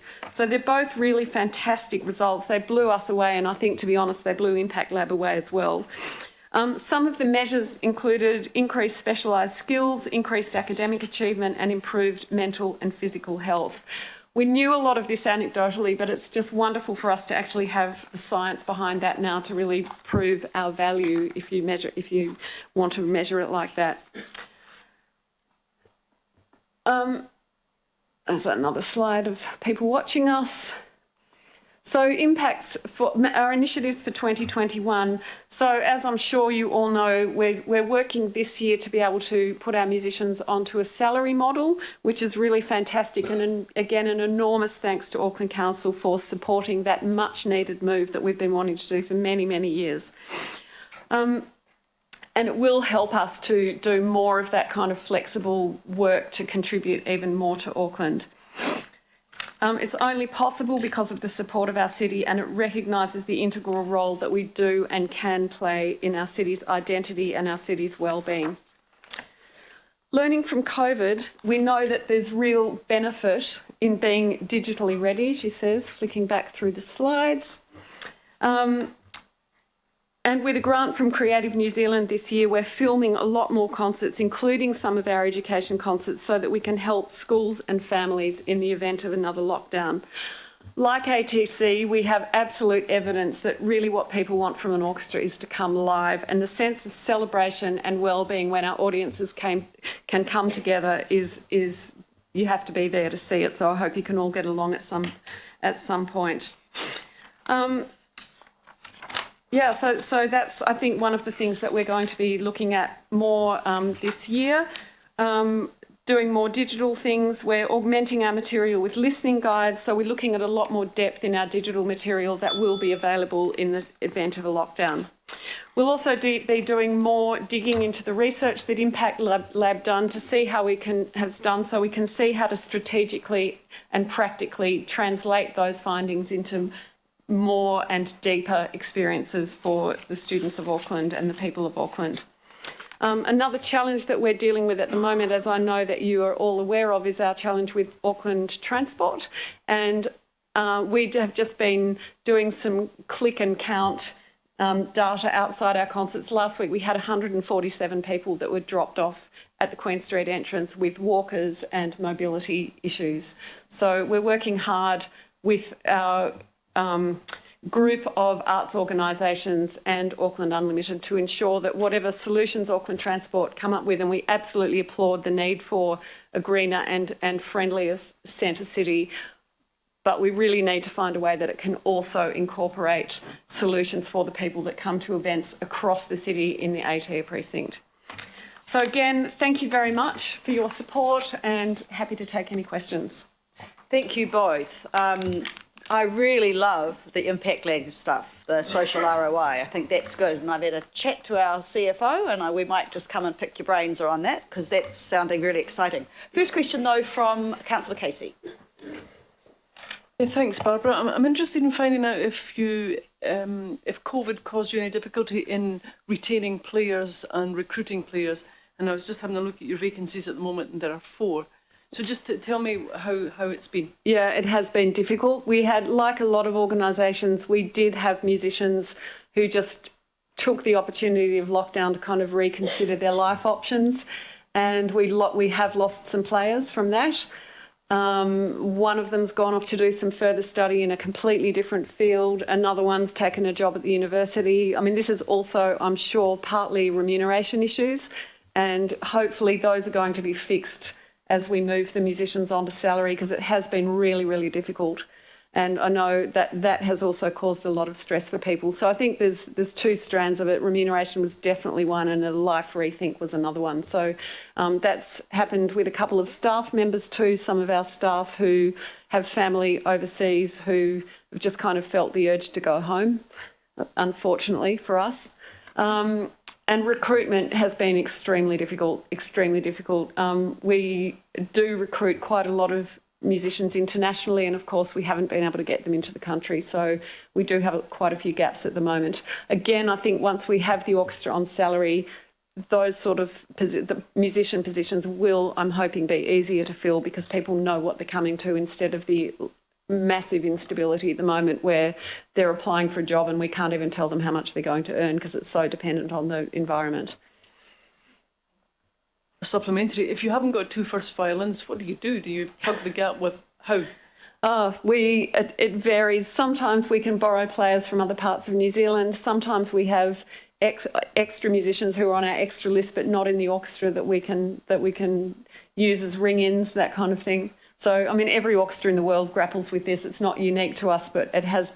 I know our orchestral management team has spent a lot longer trying to fill gaps. I mean, we did a concert last night. We had 6 sick violinists, which is, and it's, again, because of COVID at the moment, it's just you have a sniffle and you can't come to work. So we had our concertmaster in a mask because he'd had a cough and he was cleared to come, but, he was nervous about passing anything on. So having COVID in a performance art form is really tricky. I mean, having a COVID environment, obviously not having COVID, but that's even trickier, but we don't have that, thankfully. But yeah, it is quite challenging at the moment. Yeah, I can appreciate them, boys. 6, that's a lot. Final question, Councillor Darby. Thank you both. It's pretty impressive. You've got through this difficult period pretty well. There's a long way to go. Hey, look, I'm really impressed. I went to actually admit to buying some tickets for Benny and the APO because I think she's amazing. She's from St Mary's College formerly on College Hill there and massive international career now. But within about 24 hours, pretty much every ticket to those 2 shows was gone. which sort of said to me, oh, who are you attracting to the APO, you know? Because I noticed that all the circle tickets are the balcony tickets, and I'm not one for, you know, rubbing shoulders down in the mosh pit in the stalls anymore. That was 40 years ago. But I'm interested in how that was arrived at, and is there some thinking of, you know, converting that new fan to, you know, maybe the more mainstream program? You know, what are you learning about that quick fire sale of a lot of tickets in a very quick time? Yep, that's a really good question. Thank you. And it's something that we are always very aware of. And what we try to do is cater to all markets, not necessarily thinking that people who come to Benny will come to Shostakovich the following week, although we'd love it if they do. But we do also have concerts such as when we played with Teaks and with Leisure and with, I've gone completely blank now, help me someone, this year.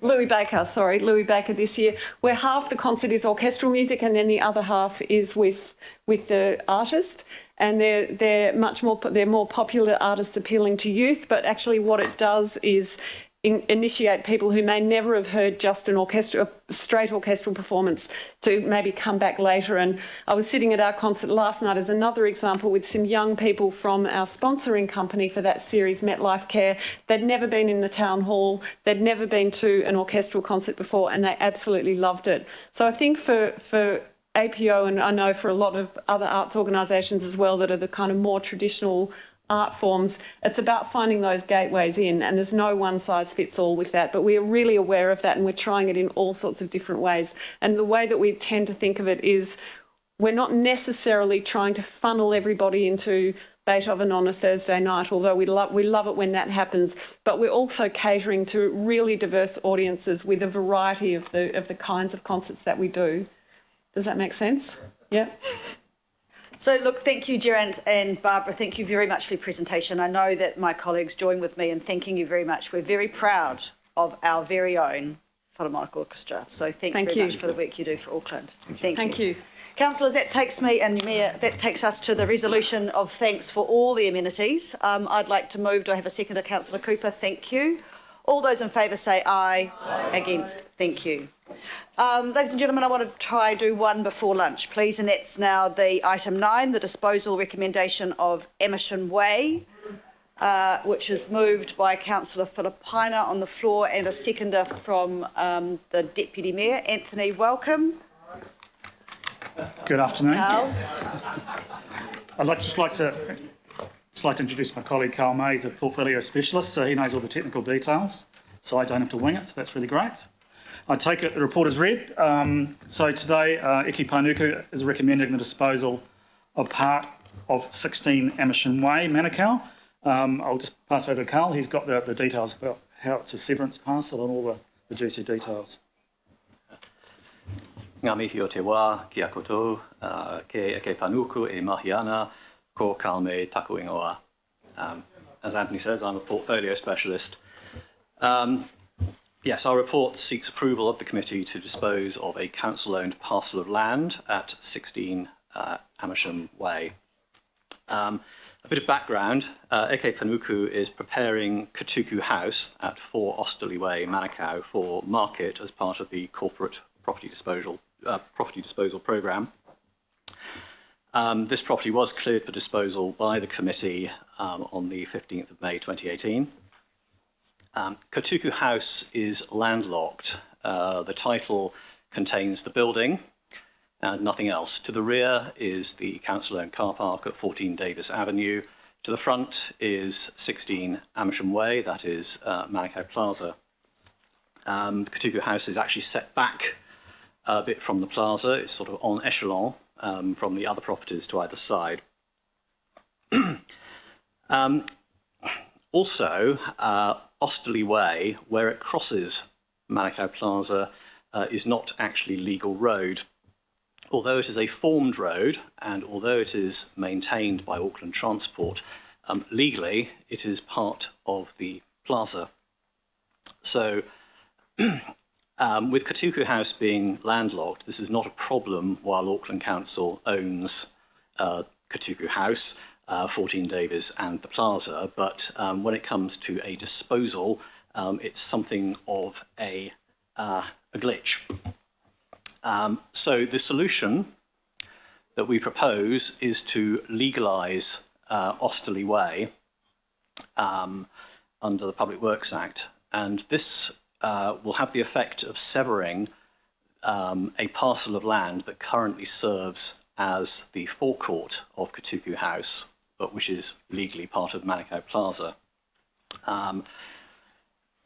We will have created a fresh title for this 650 square metre parcel that will be severed from the rest of the plaza by the newly legal Osterley Way. And our proposal is that we dispose of this parcel together with Katuku House.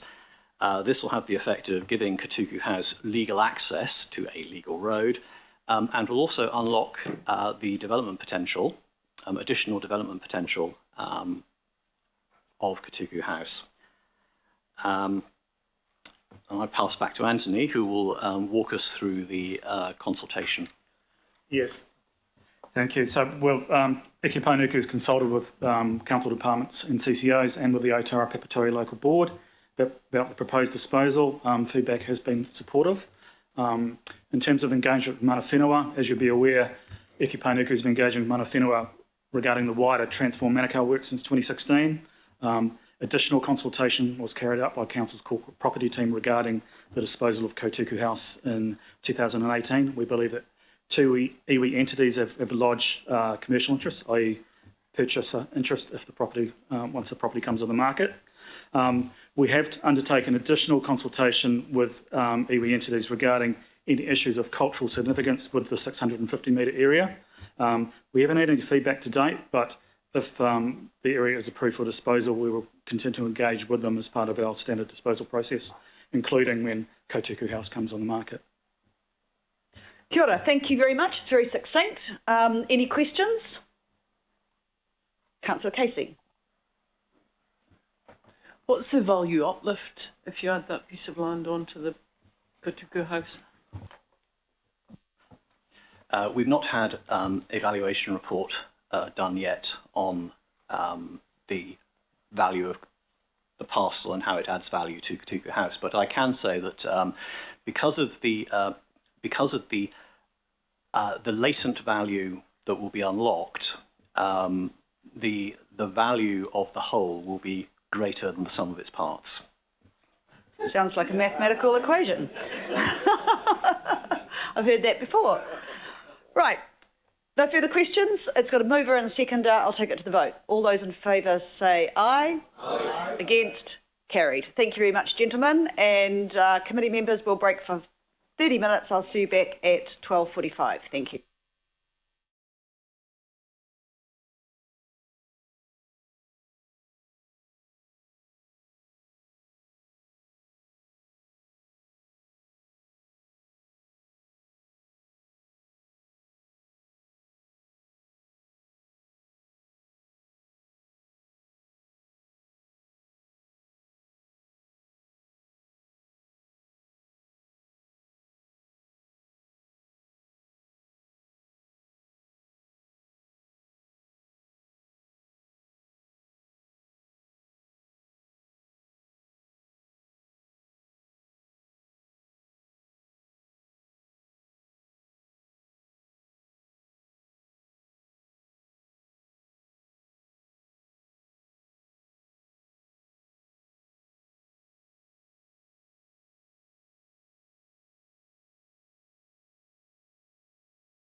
Max.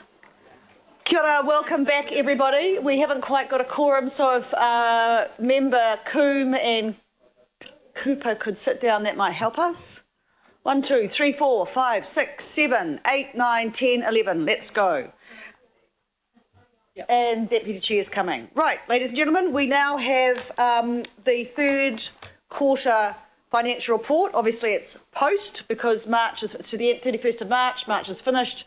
It's followed by the next item, which of course will be our more current progress for the council on our emergency budget. But let's just ask our wonderful staff to take us through the report. Nicola, are you going to start with you? No, Pramod. Thank you. Thank you, Chair. Good afternoon, everyone. So, as the Chair's introduced, we're here to present the third quarter report, and that covers the period up till the end of 31st March of this year.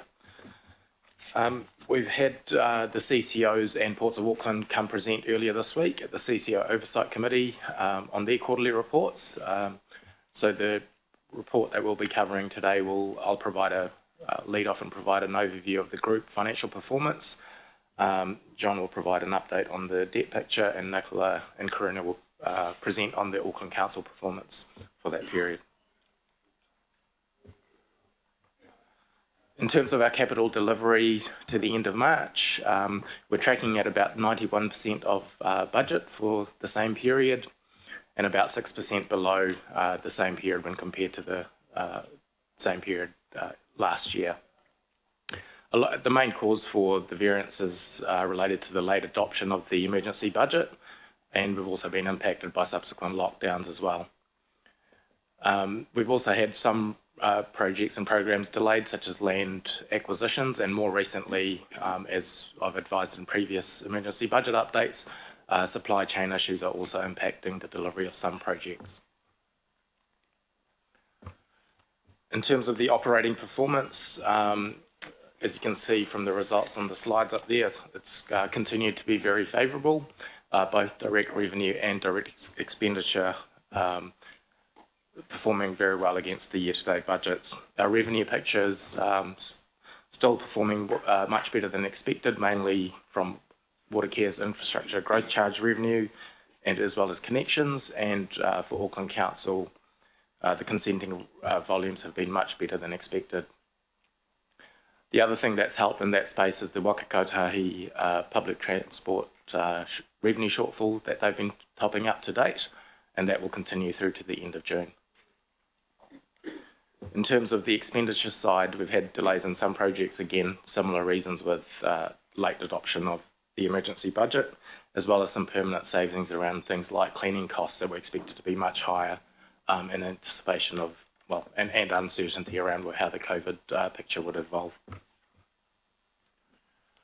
Just hand over to John. Thanks, Pramod. So on the debt side, the picture continues to be very positive. Net debt end of March for the group at 10.2 billion against a year-end budget of 10.9 billion. Now, importantly, based on our current projections, we see year-end net debt being around 10.6 billion, and as a result, the debt to revenue ratio probably around 270, if not a tick under, so a lot less than the 290% we were projecting when we put together the emergency budget. And credit ratings remain unchanged at AA and AA2.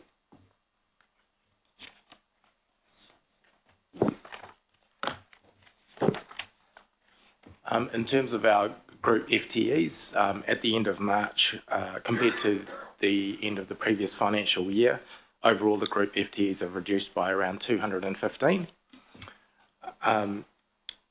The majority of that reduction is made up by Auckland Council's reduced FTEs.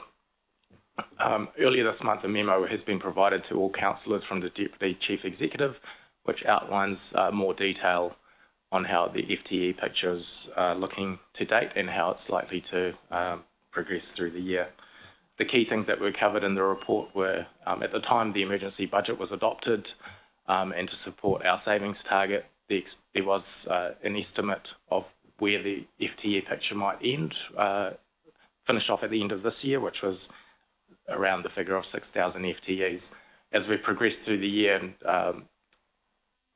demand for services have been much higher than expected, especially in things like regulatory activity, as well as supporting infrastructure projects funded through shovel-ready and the like, means that there has been a requirement to retain staff or recruit more staff to deliver those services and projects.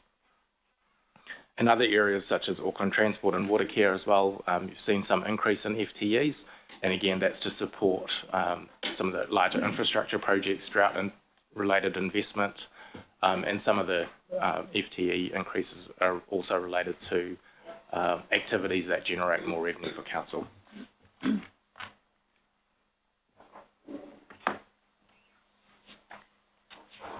Thanks, Pramod. So just moving on to talk to Auckland Council performance for the third quarter. So our capital performance, we're tracking at 80% of budget. Pramod's already talked to a few of the reasons why that's delayed.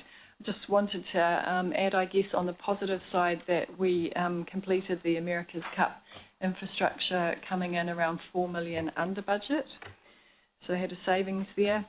We've been putting a lot of effort into capital delivery, and one example of a project that we have restarted earlier than planned was the Hurstmere Road Stormwater project. Just a few updates on the capital program, things that have happened in the quarter. So there's been good progress on the St Mary's Bay and Point Erin water quality projects. Also on the separation of stormwater and wastewater in the Central Isthmus. You might also recall last time we presented on Q2, Craig McElroy talking about the Awakeri wetlands, and we have received an award for that.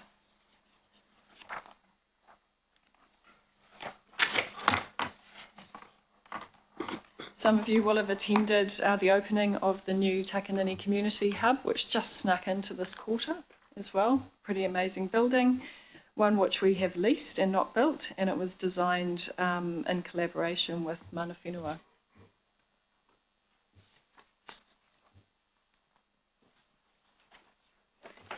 Final project I wanted to mention is the Williams Sports Park, which is located in the Mangere o Tahuhu local board area, which has had quite an upgrade to enable the better lighting to extend the hours for training and playing, and also to reduce water usage in the park.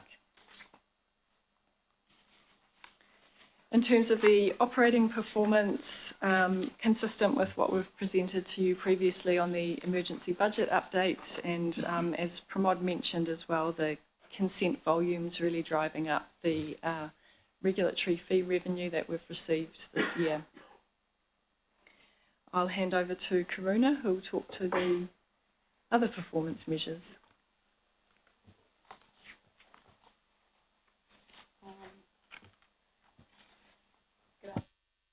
So I'll step through the performance measure results, followed by a brief summary of the key highlights.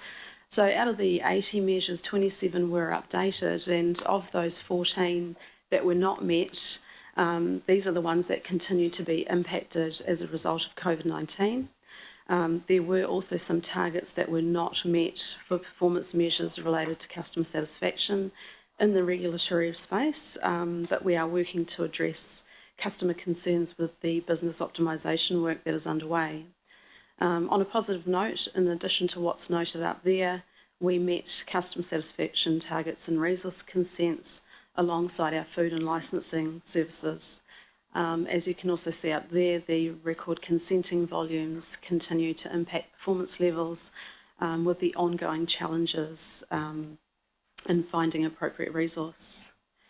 Moving on to the highlights. As you can see, the pest control, we continue with that program. We won 2 awards. The first one you see up there relates to gardens that are highly recommended for their presentation, design and plant interest with elements of character and identity. The second one is another Green Flag Award, which is an international mark of quality that recognises well-managed parks and green spaces. And so we continue to do well in customer satisfaction across libraries and our facilities. And you'll see up there we had a couple of successful events. the combined culture fest and world of cultures was represented for over 10 days, around 60 cultures and more than 80 activities throughout the region. And that's it. Thank you. Right, thank you. Pretty high level, but self-explanatory in some respects. You've covered a lot of it at the CTO committee, and the next report covers the actual financials. But any questions? I will ask for questions or comments. Councillor Casey. Pleased to see that the expected drop in staff numbers has been revised from 6,250 or 6,350 down, no, from 6,000 up. Can you just talk a bit more about why that's happened, especially in relation to community facilities and people's needs? It's just quite scant in your...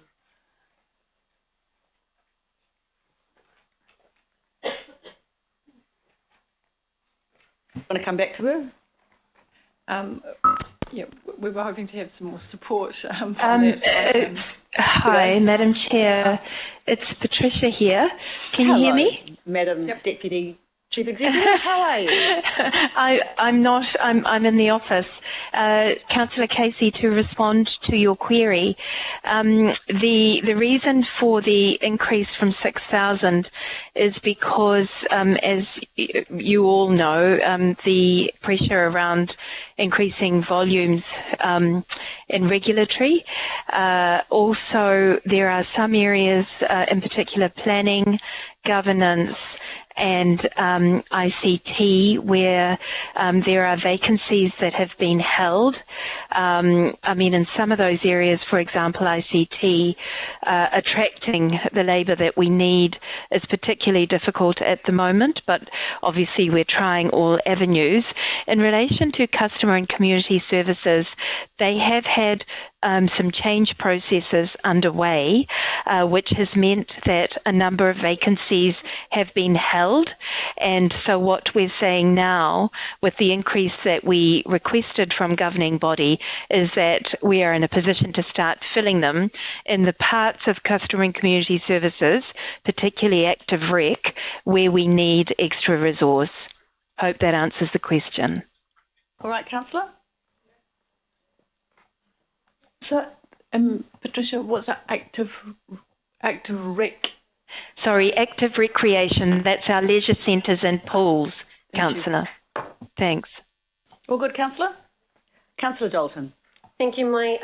Patricia has probably answered my question, and I think the answer might be around the recruiting the staff that we need. So it was specifically to compliance and to consenting, and that we do have the numbers in there to be able to adequately meet our targets and the increase in workload. So, Patricia, if you're there, is that around finding the right people? It really is, Councillor Dalton. I have to say that we are, not to put too fine a point on it, a bit of a victim to the labour market, the broader labour market, and our people being very attractive, people who are very experienced in consenting. Either to, yes, kāinga ora, but also to the private sector, sorry to say. So we are implementing, as we speak, some measures, not just around attraction, but retention for the people that we do have in the consenting space. Thank you. If I could just add to that as well, we're working with Kāinga Ora to use some of their spare capacity to assist in our building consent space as well. That's where they take it, that's where it went. I didn't want to dive into that rabbit hole, no. My question builds on Angela's really, and it's in relation to building consents. The previous period we were doing 89%, which was a big boost, and that was pretty spectacular actually, because we'd improved even under pressure. We're now under even more pressure, but we've dropped back to 84%. My question is how they see that trending now, and are we on top of the challenge of being able to, with a loss of some staff, being able to improve our turnaround time to to keep up in the high 80s for meeting the 20-day statutory limit. Not sure who's going to answer that question. I'm happy to give that a go, Mayor Phil. You're right. The increasing workload, the pressure on resource capacity and availability is meaning that there's pressure on our performance around statutory timeframes. Craig Hobbs and his team do have a plan in place, and ELT were recently discussing that in our quarterly business review in terms of something that looks like, an urgent work plan around how we can attract and retain so that we don't slip further in the performance around statutory timeframes. But it is something that we are watching very closely. I guess my question, if I was to be blunt, is it going to get worse before it gets better? If Craig Hobbs were in the room, he would say that he is not expecting it to get beyond the point that we reached at the end of last month. Thank you. Well, with no further questions, I also have one, Councillor Hills. Sorry, Madam Chair, and it probably is slightly off topic, but it's on topic of what Patricia was speaking about. Does this sort of go into some of the work we need to do to dispel the myths around our salaries and things like that? If it affects our KPIs and our performance because we're losing, and what I've heard is potentially up to 40 people have gone to kāinga ora and private sector, which is potentially or probably to do with different ways they're attracting that we may not be able to. Is there a body of work going on around, we're trying to suppress salaries or the media expects us to, etc., but it doesn't work necessarily? Trisha? Through you, Madam Chair. Thank you, Councillor Hills. Yes, there is a body of work under the umbrella of what we're calling the remuneration review.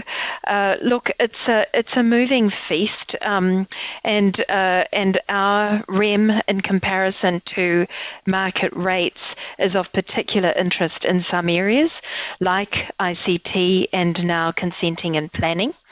And so my reference earlier to a retention package for staff who are in the category that is of particular demand in the market is something that we have just implemented. So that's part of that. We have taken a look at a particular group of staff and compared salaries across the market and made an adjustment. But the broader REM review will look across a number of occupational groupings in the council where we know that the market has moved faster than we have, so that we can look to figure out how we can get a better balance in there. Perfect. Thank you, Patricia. Thank you, Madam Chair. It sounds like the flexibility, there's enough flexibility in the operations to be dealing with that, so that's great to hear. Thank you. Final question, Councillor Cooper. Thank you.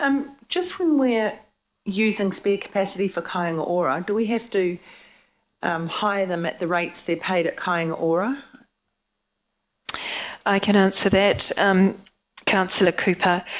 We're not hiring them, we are seconding them, and yes, we're seconding them at the rates that they're paid in their current employment in kāinga ora.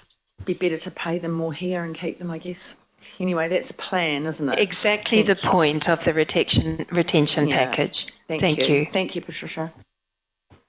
So look, John, Nicola, Pramod, Karuna and Patricia, thank you very much. I suppose just in summary, I'll say it's only 9 months through the year, but so far we're 91% budgeted delivery despite our COVID challenges.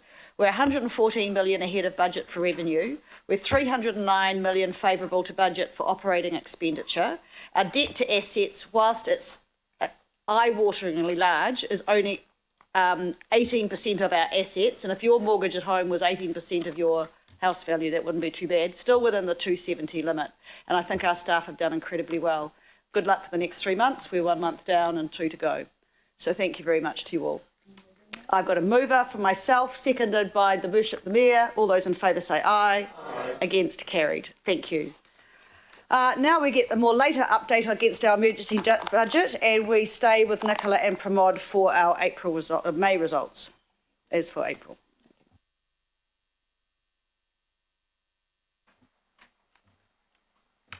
Thank you, Chair. So this is our usual monthly emergency budget update. So this is providing you a picture with how the financials are looking a month later to the end of April 2021. The update includes our usual dashboard, which provides an indicator of how we're performing against our revenue, expenditure and capital investment, as well as other metrics like asset recycling and savings. In terms of the group financial performance, the overall indicators remain the same as the previous month. Both the direct revenue and expenditure are favourable to budget, and the capital expenditure below budget. I would be repeating everything I've just said in relation to the quarterly report in terms of the key reasons for those variances to budget. So the regulatory revenue, water care revenue continues to perform ahead of budget, and our expenditure savings in relation to things like project delays, as well as costs such as cleaning and utilities being lower than expected. In terms of our capital expenditure, still continuing at around 90%. The one thing I would add here is, even though at group level we're at 90%, there are some parts of council that are, the council group that are at close to 100 or just over. We heard from Water Care on Tuesday on the good progress they're making on their capital investment, especially in relation to the drought expenditure. And they're pretty much on budget or slightly over, and that's expected with the additional investment they signalled in February this year. We've also been able to accelerate some investment in the healthy water space. So as John provided an update earlier on our debt picture as well, given the positive revenue performance, some lower CapEx investment, our year-end position is looking better than expected or projected in the emergency budget. And that also helps with the delay in cash receipts for our asset recycling. There was one change in the indicators in the bottom half of that table, but I'll let Nicola speak to that part. Thank you, Pramod. Very kind. It's a favourable one. In this case, it's good news because I can announce that we have got to 120 million of our savings target.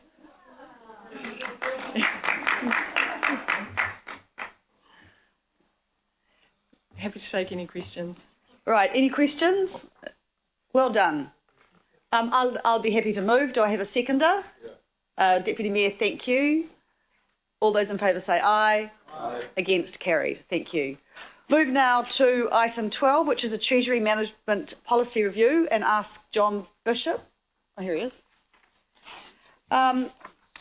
Just before John talks to this item, I'm going to, because what happens if you've got questions or comments, John will step away. So I just want to let you know that, was it last week, Peter? This week, there's an outfit called InFins, and it's a member-based industry body for professionals working in New Zealand's financial services.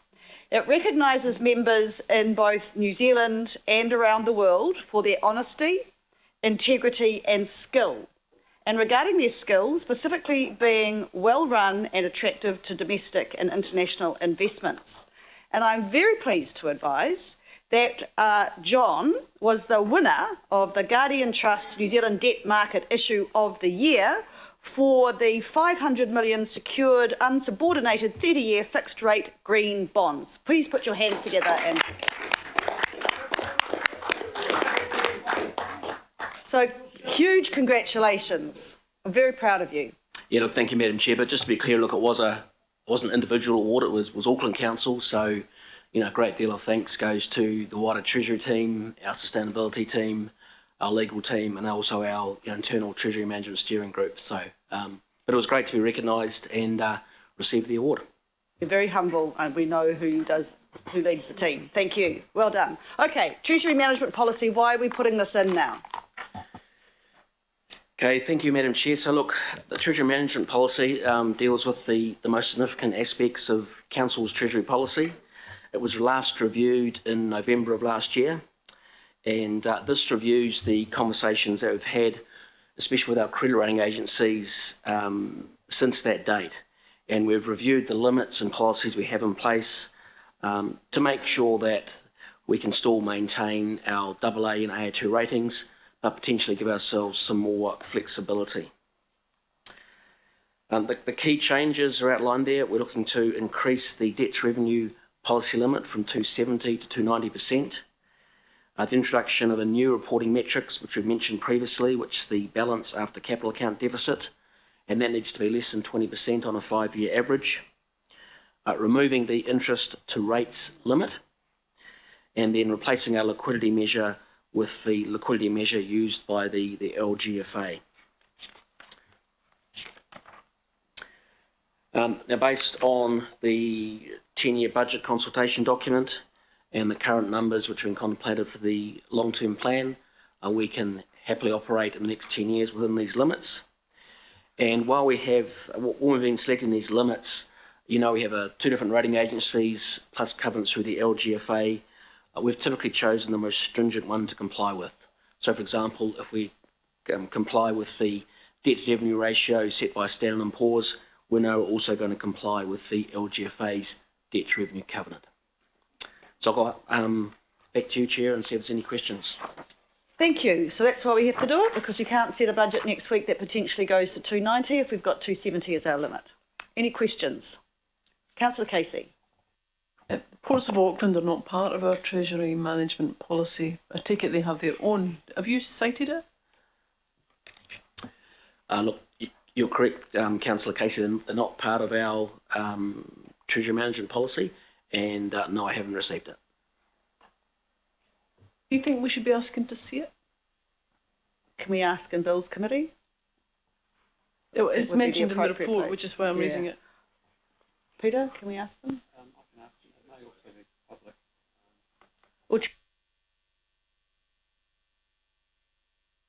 Sorry, any other questions? Well, I'd like to move. Do I have a seconder? Yes. Deputy Mayor, thank you. All those in favour say aye. Aye. Against, carried. Thank you very much. Right, we now move on to item 13, which is a summary of our information memoranda and briefings, including the Forward Work Programme. I will move, seconded by the Deputy Chair. Any questions, comments? Put it to the vote. All those in favour say aye. Aye. Against, carried. I'll now give a few minutes for us to clear the room as we go into Move and second the exclusion of the public. Sorry, move the exclusion of the public to have a seconder. Councillor Dalton, thank you. 5-minute break, thank you. 2-minute break. 1 minute.